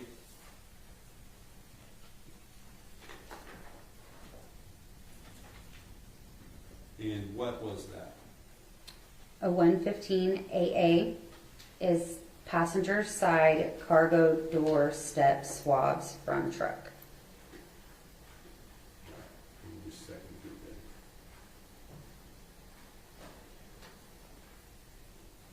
that. So this would be a swab, is that correct? Correct. And can you give us the findings for that particular swab from the passenger side cargo doorstep from the truck. The DNA profile from this item is interpreted as a mixture of 3 individuals. The probability of obtaining this mixture profile if the DNA came from Tanner Horner and 2 unrelated unknown individuals is 894 quintillion times greater than the probability of obtaining this profile if the DNA came from 3 unrelated unknown individuals. This likelihood ratio indicates very strong support for the proposition that Tanner Horner is a contributor to the profile. The probability of obtaining this mixture profile if the DNA came from Athena Strand and 2 unrelated unknown individuals is 8,640 times greater than the probability of obtaining this profile if the DNA came from 3 unrelated unknown individuals. This likelihood ratio indicates moderate support for the proposition that Athena Strand is a contributor to the profile. The probability of obtaining this mixture profile if the DNA came from Tanner Horner, Athena Strand, and 1 unrelated unknown individual is 17 octillion times greater than the probability of obtaining this profile if the DNA came from 3 unrelated unknown individuals. This likelihood ratio indicates very strong support for the proposition that Tanner Horner and Athena Strand are both contributors to the profile. Going on down to 0115AE, the passenger side wheel well. Can you read that as well? The DNA profile from this item is interpreted as a mixture of 3 individuals. The probability of obtaining this mixture profile if the DNA came from Tanner Horner and 2 unrelated unknown individuals is 10.5 million times greater than the probability of obtaining this profile if the DNA came from 3 unrelated unknown individuals. The probability of obtaining this mixture profile if the DNA came from Athena Strand and 2 unrelated unknown individuals is 334 trillion times greater than the probability of obtaining this profile if the DNA came from 3 unrelated unknown individuals. The probability of obtaining this mixture profile if the DNA came from Tanner Horner, Athena Strand, and 1 unrelated unknown individual is 2.59 octillion times greater than the probability of obtaining this profile if the DNA came from 3 unrelated unknown individuals. These likelihood ratios indicate very strong support for the propositions that Tanner Horner and Athena Strand are both possible contributors to the profile. Thank you, Ms. Casoda. At the time that you were working on these items and obtaining the results in your report, had the depletion items also been sent to the boating lab in Lorton, Virginia? Yes. Okay. In somewhat close in proximity in time, did they also come back with the results from their analysis of those items? I believe so. Okay. And may I approach your Honor? Yes.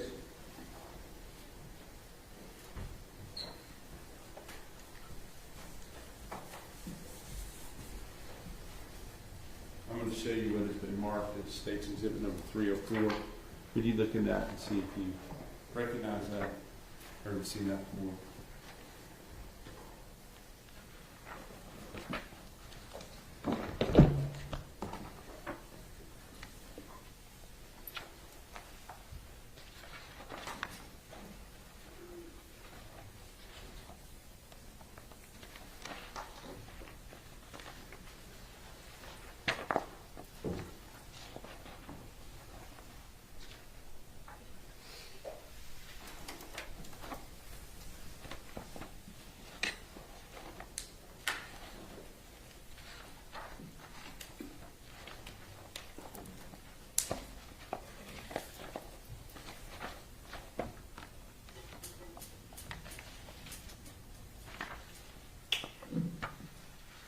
It appears to be a copy of their report.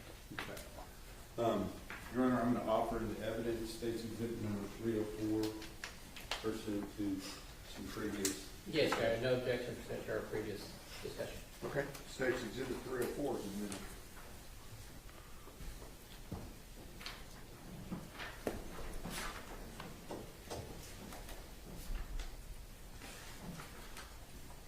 So, on this report, do you have a copy of this? I do. Okay. And I'd like you to look at just two specific items, and that would be the what was from our lab, I believe it was 0112 AB 01, the swabbing from the right hand fingernail clippings and clipper from Athena Presley Monroe Strand, and then the next item 0102 AC 01, swabbing from the left hand fingernail clippings from Athena Presley Monroe Strand.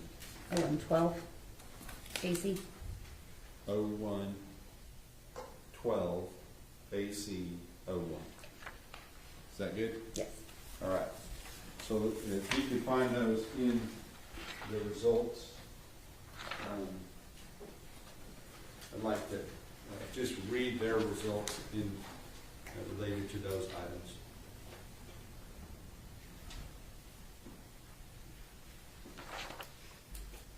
They have a different number, so you've got to go back to the front. Mm-hmm.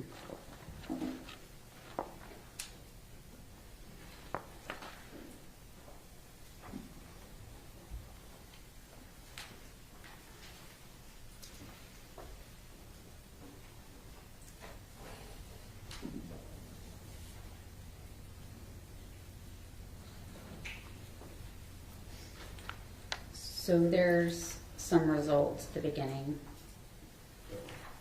Were those YSTR or were those autosomal STR? There was male DNA screening conclusions. Okay.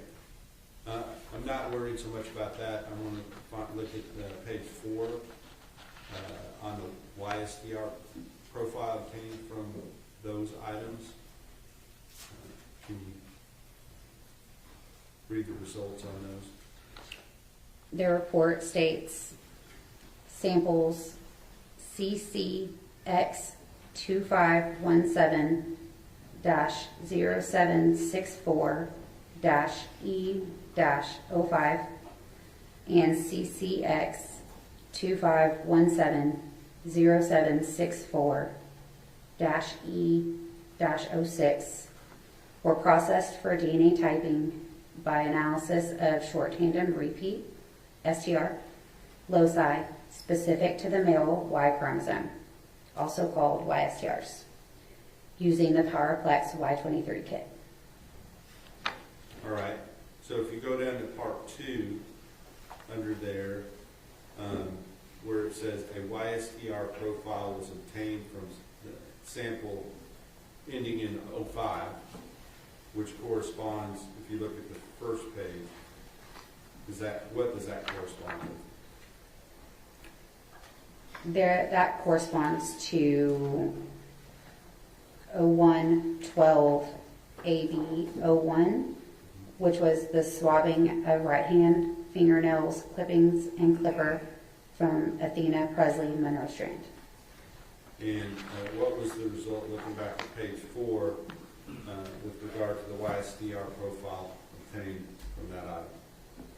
The report states a YSTR profile was obtained from sample CCX2517-0764-E-05, male 1 in parentheses.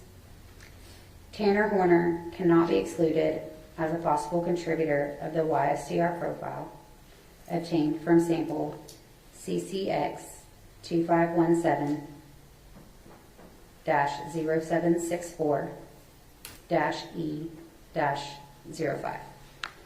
The YSTR profile obtained is at least 1,923 times more likely to be observed if it originated from Tanner Horner than if than if from an unknown, unrelated male individual from the U.S. population. If you just skip down to page, continue on page 4, but number 3, I don't want you to read the whole thing, but just as far as the numbers, the ratio, is that the same in that item as well as the previous item you just read? I'm sorry? Is the number of not 1,923 times more likely to be observed if it originated from Tanner Horner, is that the same on that item as it was under item number 2? That number is the same. Yes, okay. The item is different, but the number is the same, is that right? Correct. All right. Are there other results in this report as well from different items that were tested? Yes. Okay. But that report is now in evidence and the jury can see that for themselves. So with that, Your Honor, I believe I am ready to pass the witness. Briefly, Your Honor. Good afternoon, Mrs. Soto. Good afternoon. Good to see you again. Thank you for coming in today. Just want to ask you a couple of follow-up questions, okay? Yes, sir. We've talked about this before. The way your submission form is set up, when you receive the materials, it will identify whether it's from, in this case, Athena Strand or Tanner Horner, correct? Could you repeat that? Yeah, when you, materials come in, it'll say that it's sample believed to be from the suspect, or is it sample believed to be from the victim, correct? For both, like known samples or from evidentiary samples? I think for both, because the evidentiary samples, I believe, illustrate like shirt from defendant's life, right? You're not dealing with, I guess what I'm saying, you have some idea of who it's believed to be from. Correct. Whatever is listed on the submission form by the agency, that is what we label it as in our system. And I'm going to focus more on just kind of the YSTR testing that you did. So I believe from Ms. Ferrera's report and all the way through your work, there was no additional testing done to determine if there were sperm cells in the semen, meaning none of the microscopic examination was made on the sexual assault kit swabs. Correct. We do not process sexual assault kits for the presence of semen. They go straight for DNA for any possible male DNA. And it was not requested that you do that kind of microscopic examination. Correct. Now, 2 of the items that came into evidence, one was State's Exhibit 299, which is the April 19, 2023 report, and I believe it's State's Exhibit 303, which is the supplement. I'm not sure of their numbers, but yes, I know which reports you're referring to. And that the supplement was dated September 15, 2025. Correct. And you said that you had issued the supplement in response to some new guidance about the, what do we call it, the verbal indicators that you had? The verbal scale, yes, sir. But that didn't change the findings in the report. Correct. It did not change the statistic. So the statistics was that, if I understand it correctly, it was 2 times greater the probability of obtaining the profile from the victim and one unrelated unknown individual than from the victim and the suspect. So the probability of obtaining this mixture profile if the DNA came from the victim and one unrelated unknown individual is 2 times greater than the probability of obtaining the profile if the DNA came from the victim and the suspect. Now, I know you already explained why, so I'm not necessarily going into that, but this YSTR testing was done in 2025, correct? Correct. And I know that Ms. Ferrera's, she testified yesterday that in doing her male screening on the oral swab, it was inconclusive as to male DNA being present. Is that correct?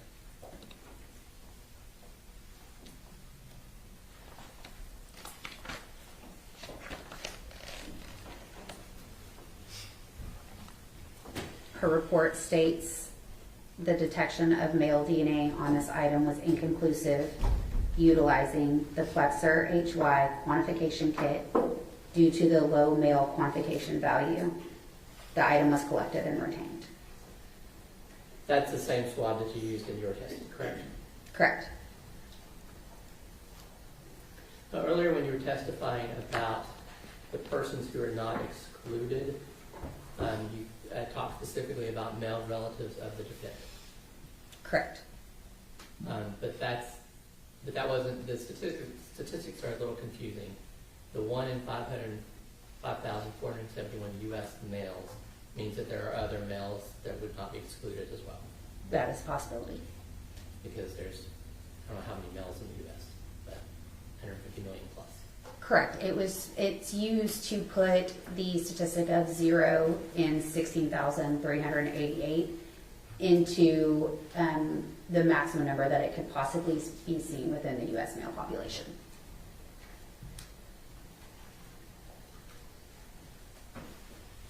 We talked a lot about the small sample size and maybe being overwhelmed by the female DNA. Is that correct? Are you talking about like in a profile where you might have a lot of female that any possible male profile? Yes, it can. The female essentially masks a low level or could mask a low level male profile.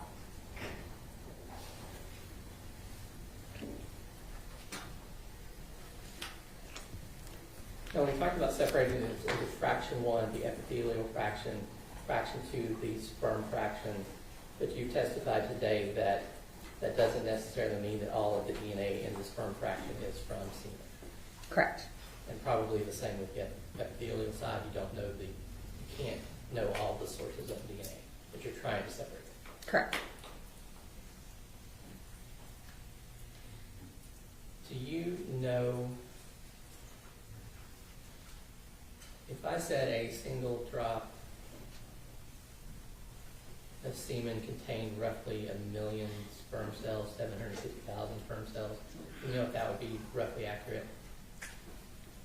I think that could be dependent on a lot of factors that I probably can't. Some people make more sperm than others. Some could have low sperm counts. That I can't really answer that. Okay.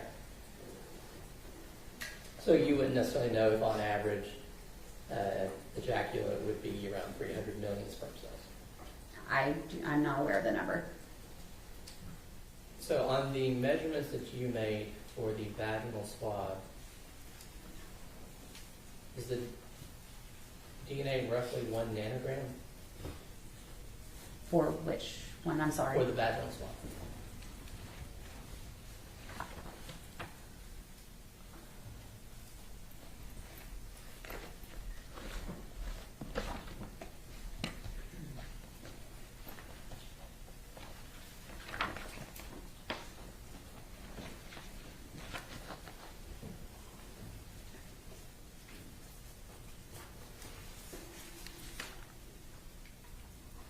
For which fraction?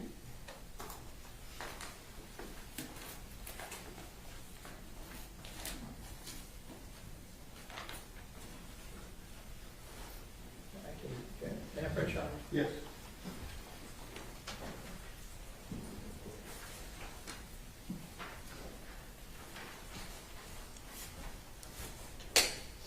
It's very small.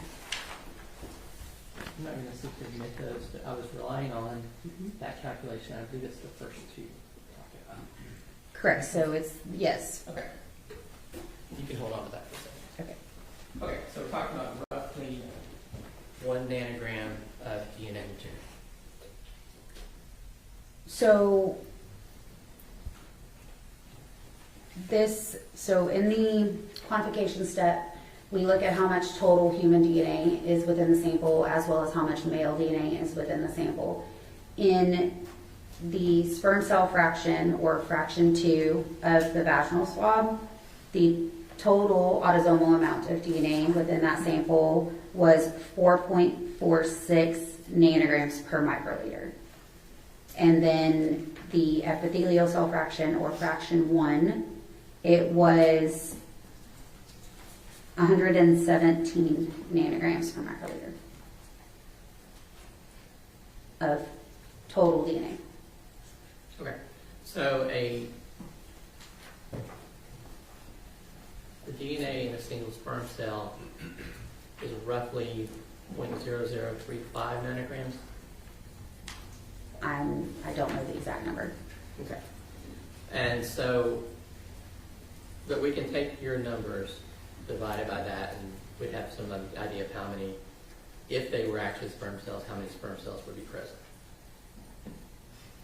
I guess theoretically you can, but I can't say what it's from or that it's sperm at No. all. I'm just saying, if we assumed it was all from sperm cells, we're talking, for 1 nanogram, we'd be talking 285. If it's 4, we're talking 4 times that, 1,000. I would need a calculator. Okay.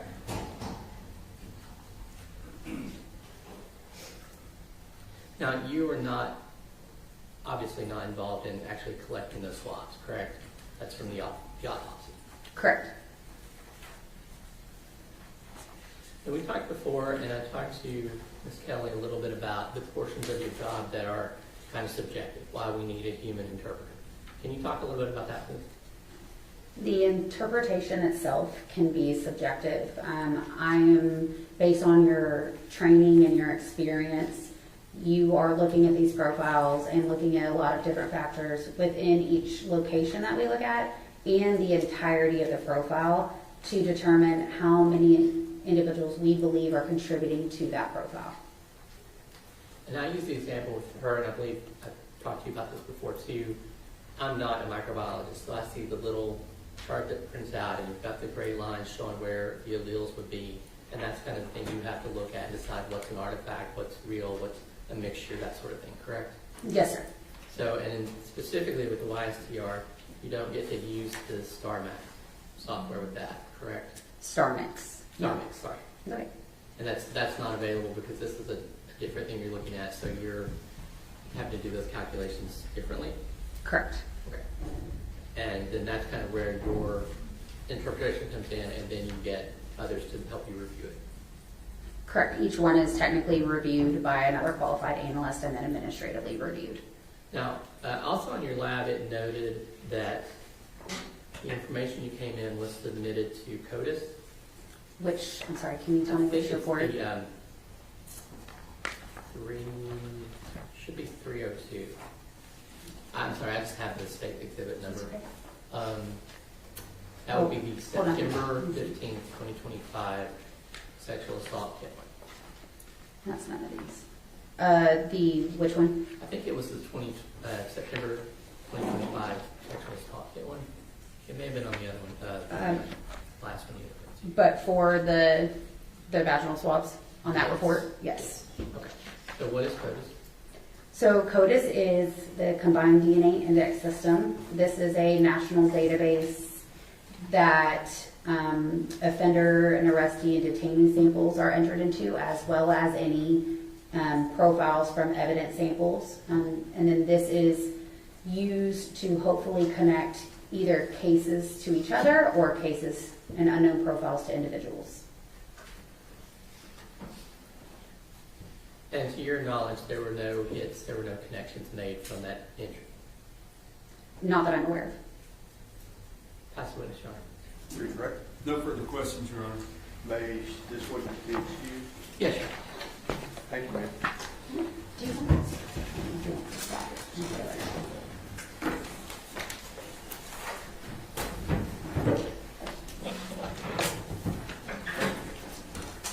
Let's take our afternoon break, okay? Call you back in 10 minutes to 3.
Maitland, M-A-I-T-L-Y-N.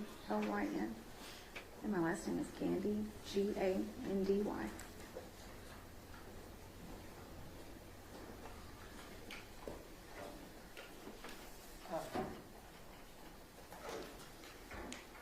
We have one in the restroom, so.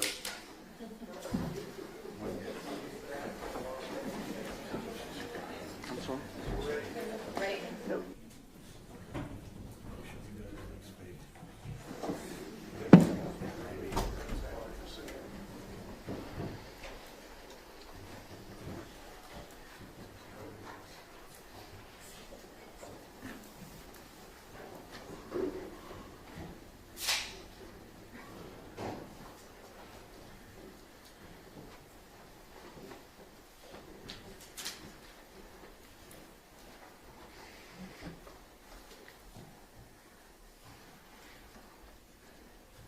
Everyone may be seated.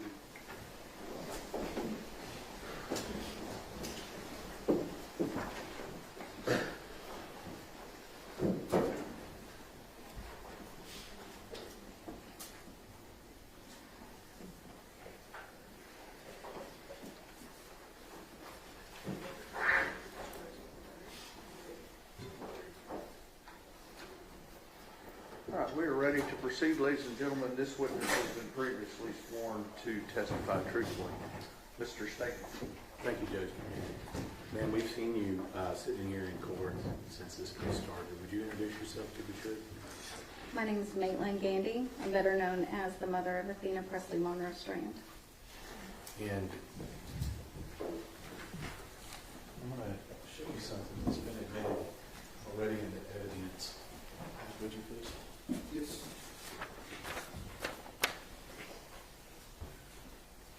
Ms. Thompson talked about this picture here, and I want to ask you, she mentioned that she had a little grin on his face. Do you have a better explanation about why she has a grin on her face?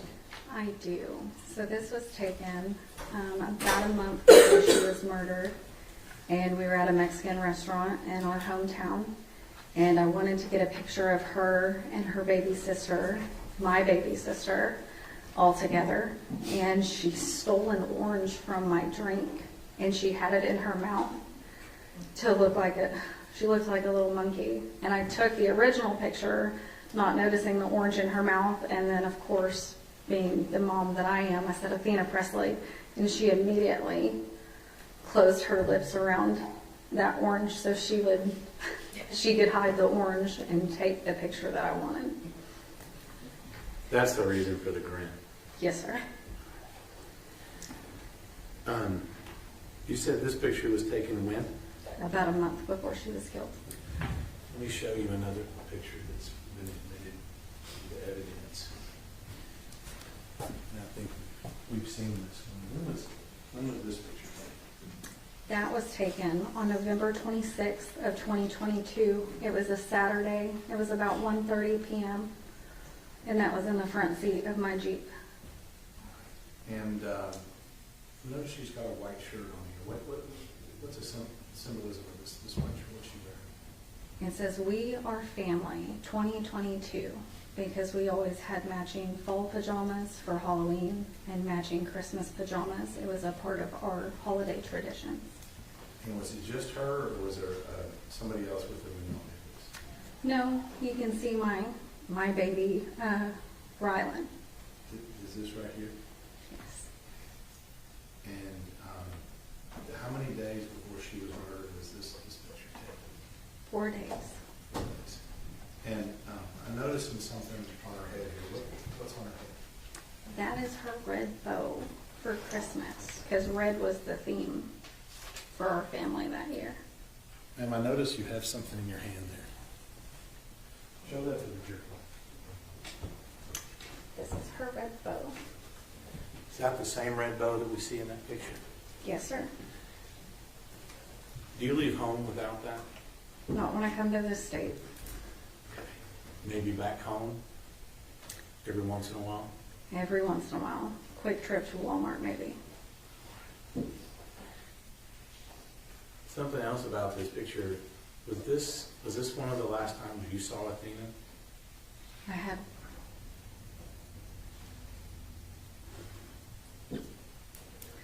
a little bit more than 24 hours left with her. I just didn't know it at the time.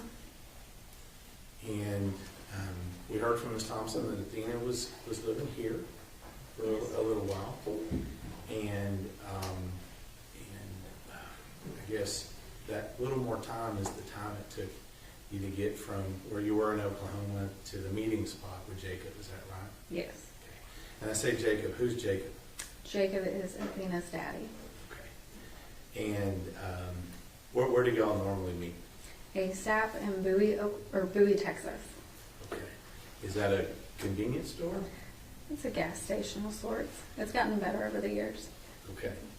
Stop and rob, if you will. Yes, sir. And so y'all exchange on that day, right? We exchanged Sunday, November 27th of 2022.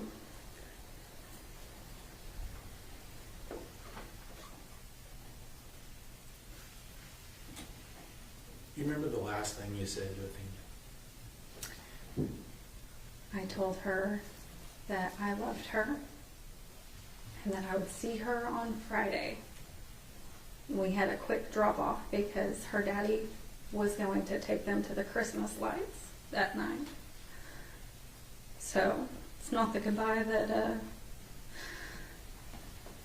I would have wanted. So you and Jacob, when is Athena born with you and Jacob? What's her birthday? She was born Saturday, May 23rd of 2015 at 9:01 p.m. And let me ask you, from the time she was born until the last time you saw her, how would you describe her as a child? She was the perfect mixture of me and Jacob. She loved to wear her pretty princess dresses, but at the same time, she would play in the dirt in those same pretty princess dresses. And she was free, and she was wild, and she was bright, and she was loving. She wanted to be loved and to give love, and that's it. Now, as she got older, did she have some things that were kind of her favorites and the things that she liked to do? That's a broad question to ask. Athena loved everything. She loved life. We liked to watch movies together. It was very common for us to have movie nights, popcorn and candy. It was very common for her to want to ride her horse with her Aunt Kate. It was very common for her to want to do anything outdoors with her father, so long as her father was around. She watched him butcher animals. She watched him clear property. As long as Daddy was around, she was great with being dirty and being outside. So that people are clear, or you and Jacob, would you agree with me? Y'all live a country life? Very much so. Okay. And when you say butchering animals, Jacob's a bit of a hunter, right? Yes. I just don't want people to think that we're out, on the other side of Fort Worth doing that in the front yard, okay? No. So let's talk a little bit about you and Jacob. You and Jacob were young when you had Athena. Very How old were you? I was 19 when I had Athena. And Jacob was a little older than you? Jacob was 23. He had just turned 23. And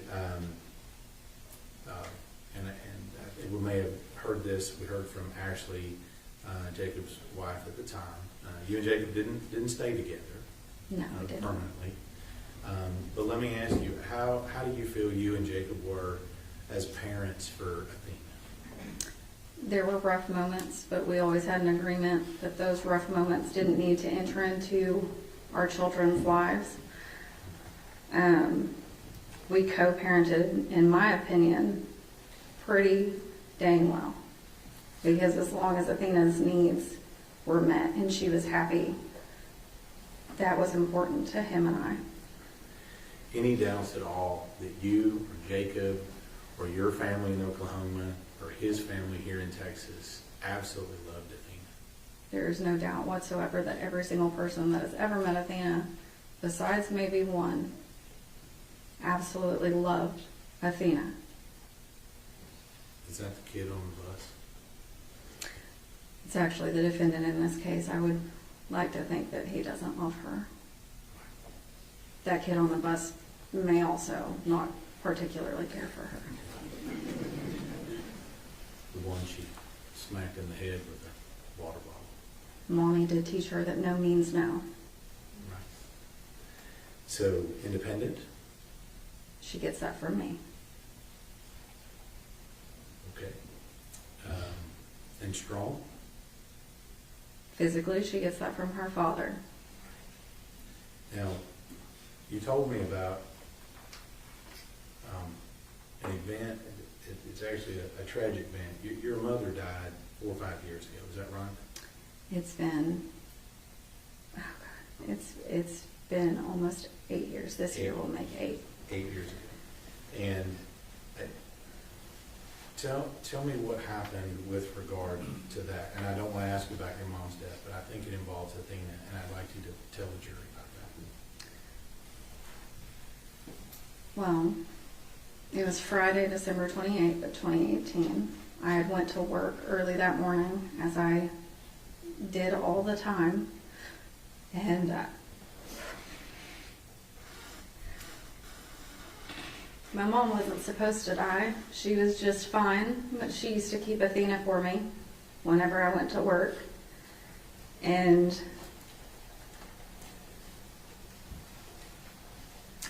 she just died. But Athena, being Athena, I don't know how she knew.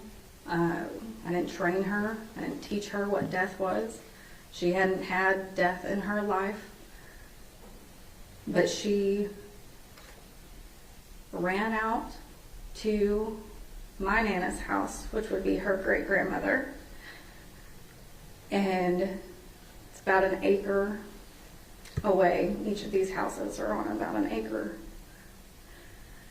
And she went and got help. And the only reason we know that is because there's a Ring camera outside of the house. And she just kept telling my Nana, Grammy's dead. My Nana, being my Nana, didn't grab her phone before she left the house and couldn't get into my mom's phone because it had a code on it. So she sent Athena another acre away in the opposite direction to get more help. She was only 3.5. So at 3.5 years old, she's toddling herself all over the place to try to help your mom. Yes. Next to me, pretty positive my mom loved her more than anyone else in this world did.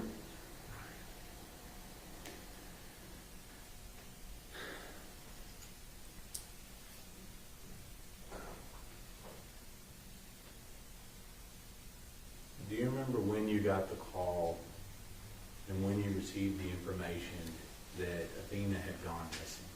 Do you remember that time? I do. And where were you at that time when you got the information that she had just been missing? I was in my house. My phone had died, and Jacob called my little sister, who was too far out from me. So she called my older sister, and my older sister came banging on the door like you would have thought the house was on fire.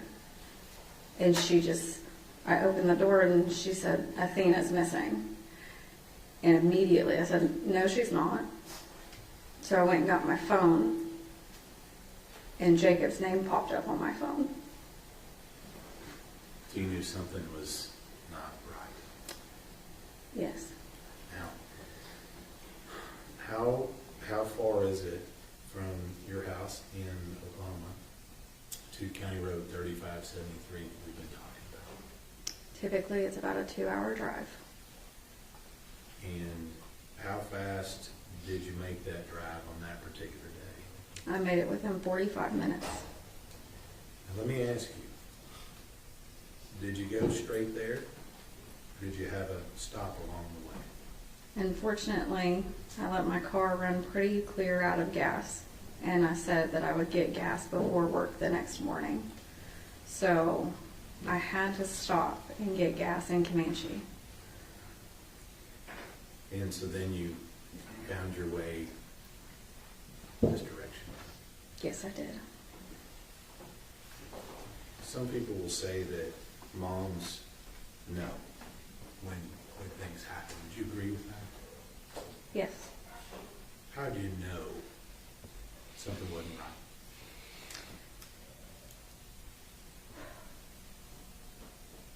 right? On my way down to Jacob's house, I stayed on the phone with him pretty well most of the way until I got to about Ryan, Oklahoma. And then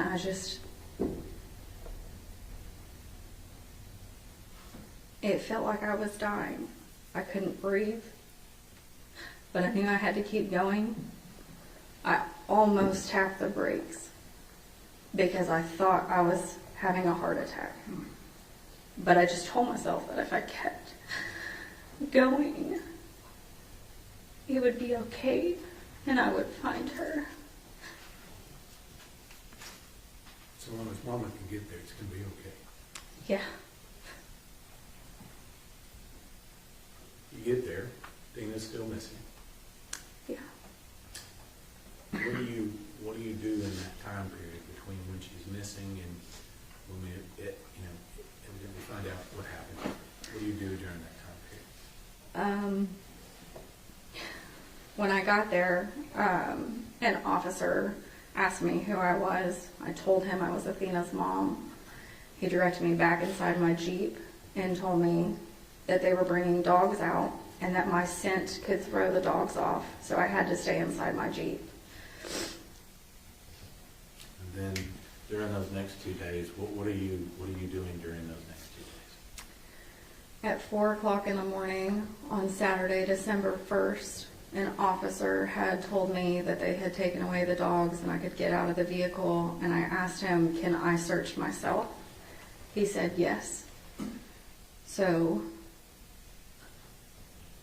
Ashley's dad, Jacob's dad, my uncle, and Jacob and I went out and searched all of Jacob's property and the surrounding properties, even though all of those people were probably sound asleep in their own beds, and we didn't ask permission.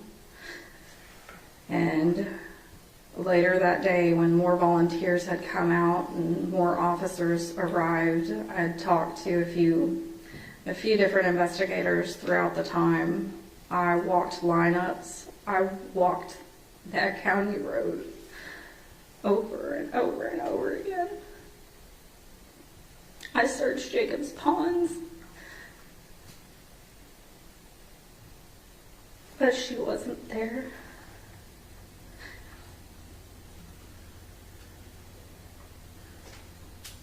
And I'm not from that county, so I didn't know where else to go.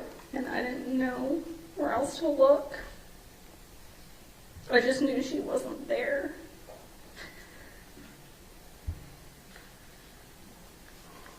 I heard from Sheriff Aiken that he had a meeting with you and Jacob, actually, and some of your family members at a church in Cottondale. Do you remember that meeting? Yes, I do. And I know this may be tough, but I think it's important. When you're told that Athena's no longer with us, what's your first reaction? I wanted to tell Sheriff Aiken that he didn't know what he was talking about. I asked him if I could confirm that that was my daughter, and he told me no, because she looks too bad. And I went into a place of denial. I stopped breathing, and I started to black out as I heard Ashley screaming. I knew it. I knew it was him.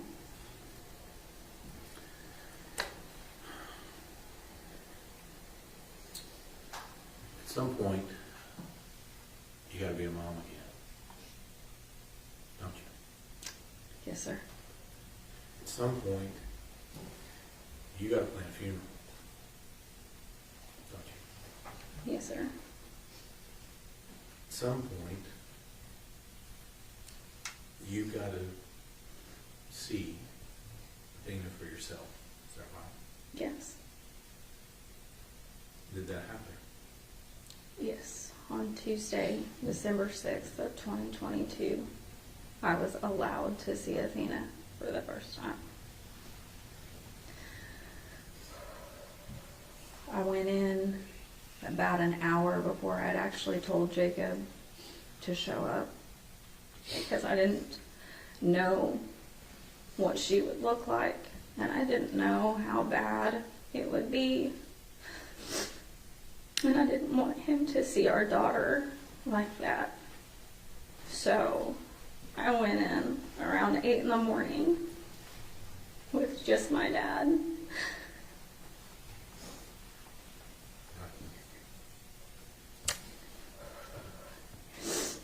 And her ears were messed up. And she had incision lines. And her chin was scraped up. And so we put her in a hospital gown because I didn't have clothes for her. And she was naked. And I searched her body looking for any reason that that wasn't my baby. And then we did her makeup so Jacob wouldn't have to see the discoloration and how bad it was.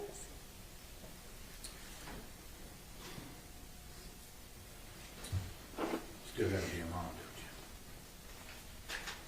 don't you? Yes, always. Always.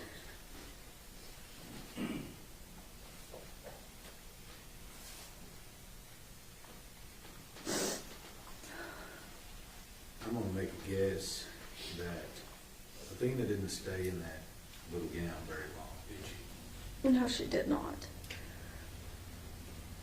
It wasn't pretty enough. Tell me what mom does to go fix that. Well, I wasn't from Wise County. I didn't know where to go or what to do, and I couldn't sleep. So I wandered around Walmart until I found a few dresses to pick from, and I wanted to make sure that she was just, when I got to her, she was so cold, and she didn't like the cold. So I wanted to make sure that she was dressed. So I picked out clothes.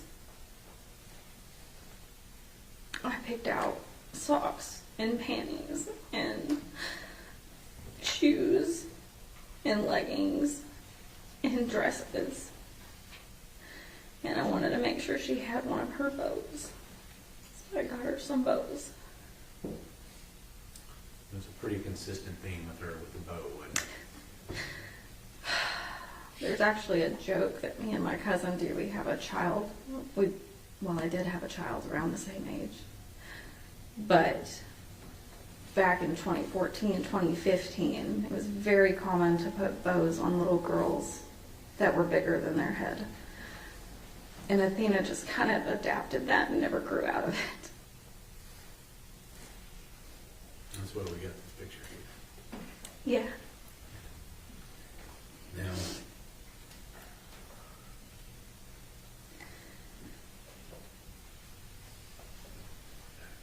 do you have another daughter?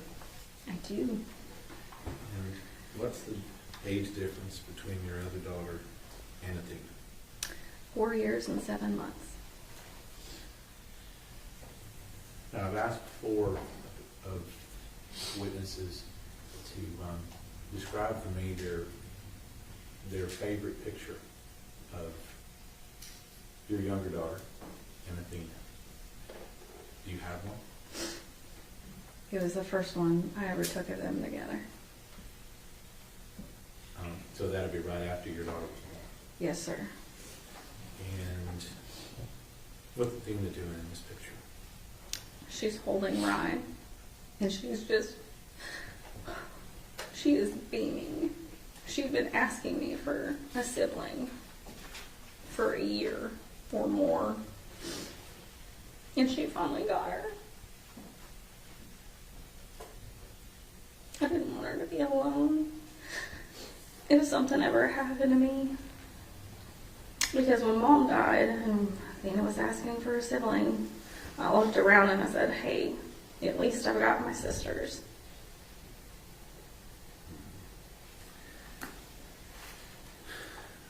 Let me ask you about your daughter. How old was your second daughter? Athena was your first. Yes, she was. She also Jacob's first too. Yes, she was. And how old was your second daughter, Riley, when Athena was born? When Athena was born, I want to get this exact. When Rye was born, Yeah, when Riley was born, how old was Athena? Athena was 4.5. And then when Athena was killed, how old was Riley?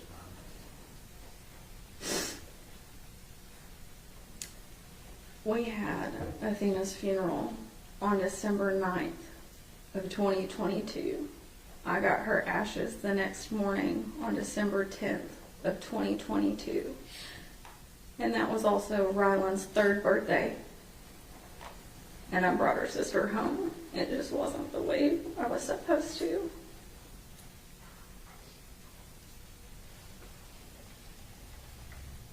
How'd you go about talking to little sister about what happened to her big sister? I didn't know how to tell her, and I didn't think I was strong enough to tell her. So I lied to her for a long time. I would tell her that she was just staying with her daddy for a little bit longer. And when she asked to FaceTime her or to call her, I would tell her that she was at school, or she was sleeping, or she was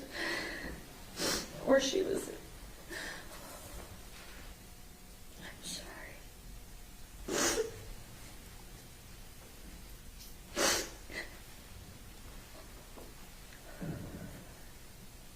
I would lie to her. Until about a year ago, she didn't know the whole truth.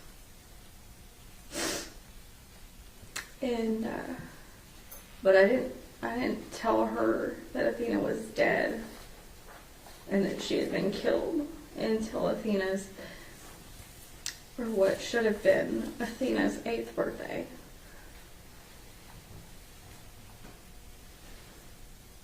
So let me ask you about that. Today, how old would Athena be today? She would be 10. And if I remember correctly, she has a birthday upcoming, isn't that right? Yes, sir. When would she turn 11? May 23rd. 2026. Yes, sir. She'll be a 4th grader. Is that right? She would be a 4th grader. She'd be getting ready to go into her 5th grade year.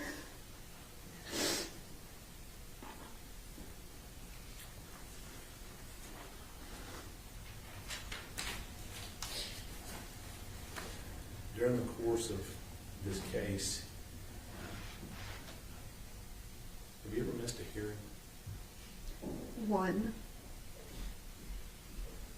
And why do you make it a point to be at every hearing that we've had in this case?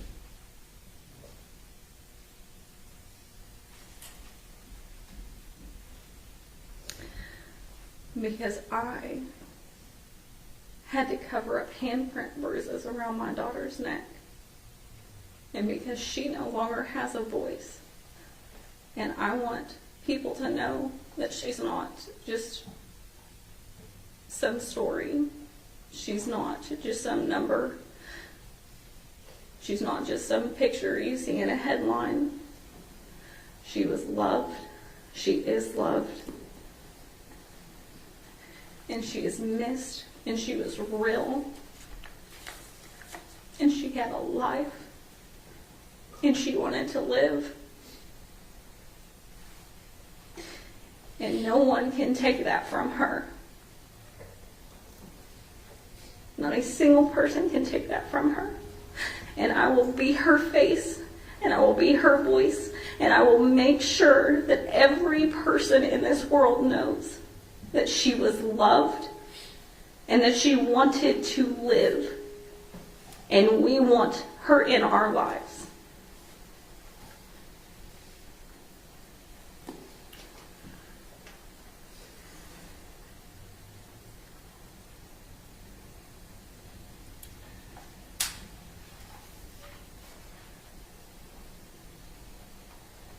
You've been getting evidence, information about this case since the beginning. Yes. And you've been sitting here and you've heard most all the evidence in this case. Yes. But in the very beginning, what kinds of things were you being given? What kind of information were you being given in the beginning? I read Tanner Horner's arrest affidavit where he said he hit her with a truck and he panicked. So he attempted to break her neck and then it didn't work. So he strangled her.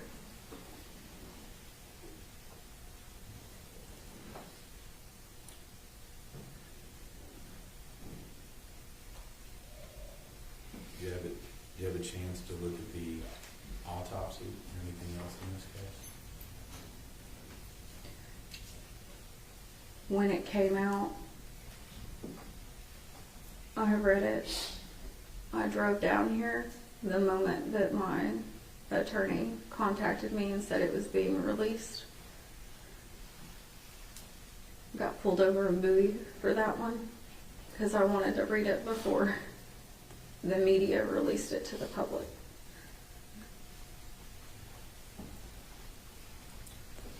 Now, if I remember correctly, you've got a little bit of medical training and knowledge, don't you? Yes, sir. What stood out to you when you read that information?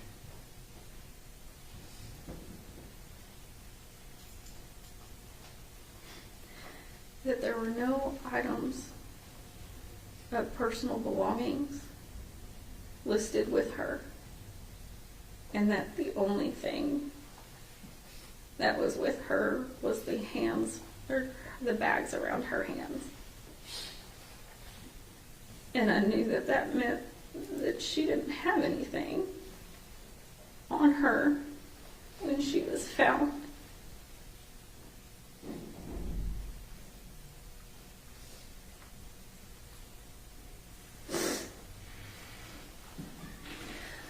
Far along into this process was that? That was in the summer of 2023.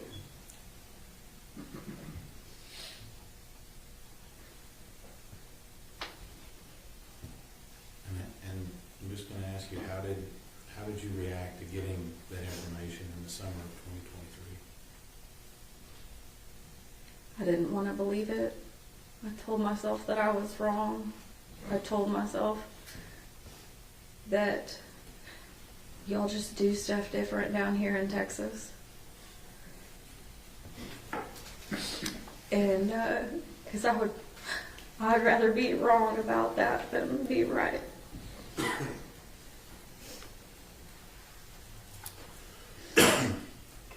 Ranger Espinoza has, we talked a little bit about some videos in this case. Excuse me. Did you have any chance to review or look at any portion of any videos in this case? I did. How much of it were you able to look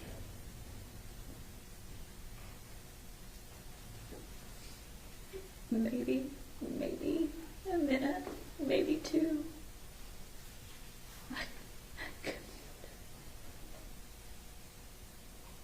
I can't.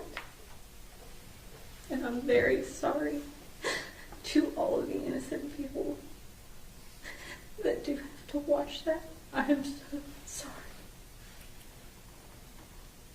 I'm sorry to you, and I'm sorry to y'all too. Because none of us, not Athena, not me, not anyone in this room besides Tanner Horner, asked for what's on that video. And Athena definitely didn't. I really am sorry.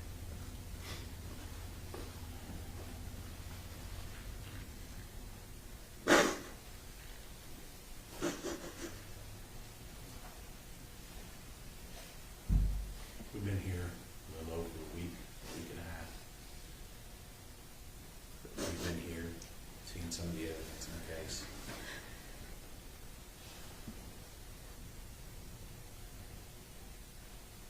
What is it that sticks out to you? What do you want to know? I know it sounds stupid, and I know it sounds selfish. I know he will never tell the truth. But I want to know where my daughter's shirt is. I want to know everything. But he won't tell me that. And I highly doubt, that he cared enough to pay attention to when my daughter took her last breath. Because I brought her into this world, James. And I know when she took her first, I was there for that. I was there when she took her first steps and said her first word. But I wasn't there when she took her last. So I want to know where her shirt is. Because maybe he could give me that much grace. I've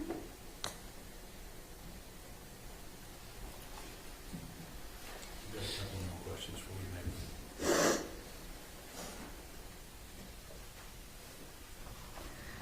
Athena's still in your life, isn't she? Athena is in my life every day. Every day. Every day. And I think I would be missing something if I didn't point out that you tend to have an affinity for a certain color. Would that be right? For her, yes, sir. And is that Athena's color too? This is her favorite color, yes. Not Mom's favorite color. No, sir.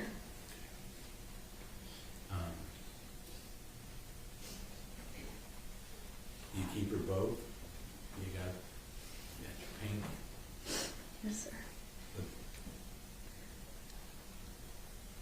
Do you talk to Athena sometimes? I talk to her every day. What do you say to her when you talk to her? I tell her that I'm sorry. That I wasn't there to protect her and to stop him. I tell her that I love her. And I talk to her about Rye and what she's doing in life and how much she loves and misses her. And I tell her about you and about Pat and about Michelle and about my attorneys and how y'all are working really hard to make sure that she's not forgotten and that she didn't just die and that we'll get justice for her.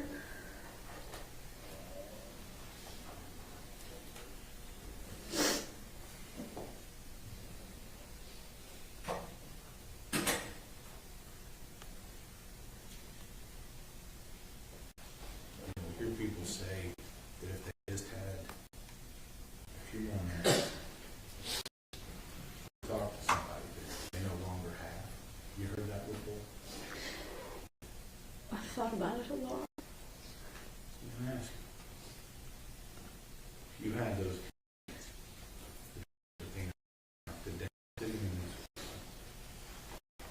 What would you tell her? I'd tell her I'm sorry. And I would tell her how much she means to my dad and her sisters. And how much she is loved. And how much we want her. And just, I'm sorry. How sorry I am that I didn't protect her.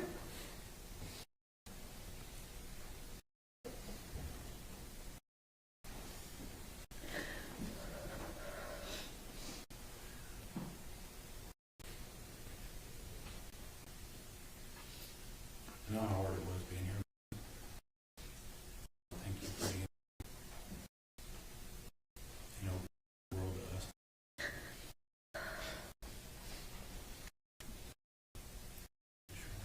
Examination. Ms. Gandy, I'm very sorry for your loss. I'm not going to ask any questions today. Thank you very much. May this witness be excused. Thank you.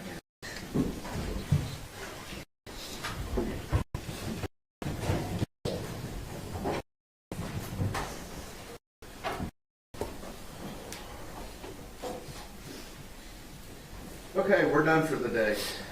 We'll start back up at 9 o'clock. Okay, see you tomorrow.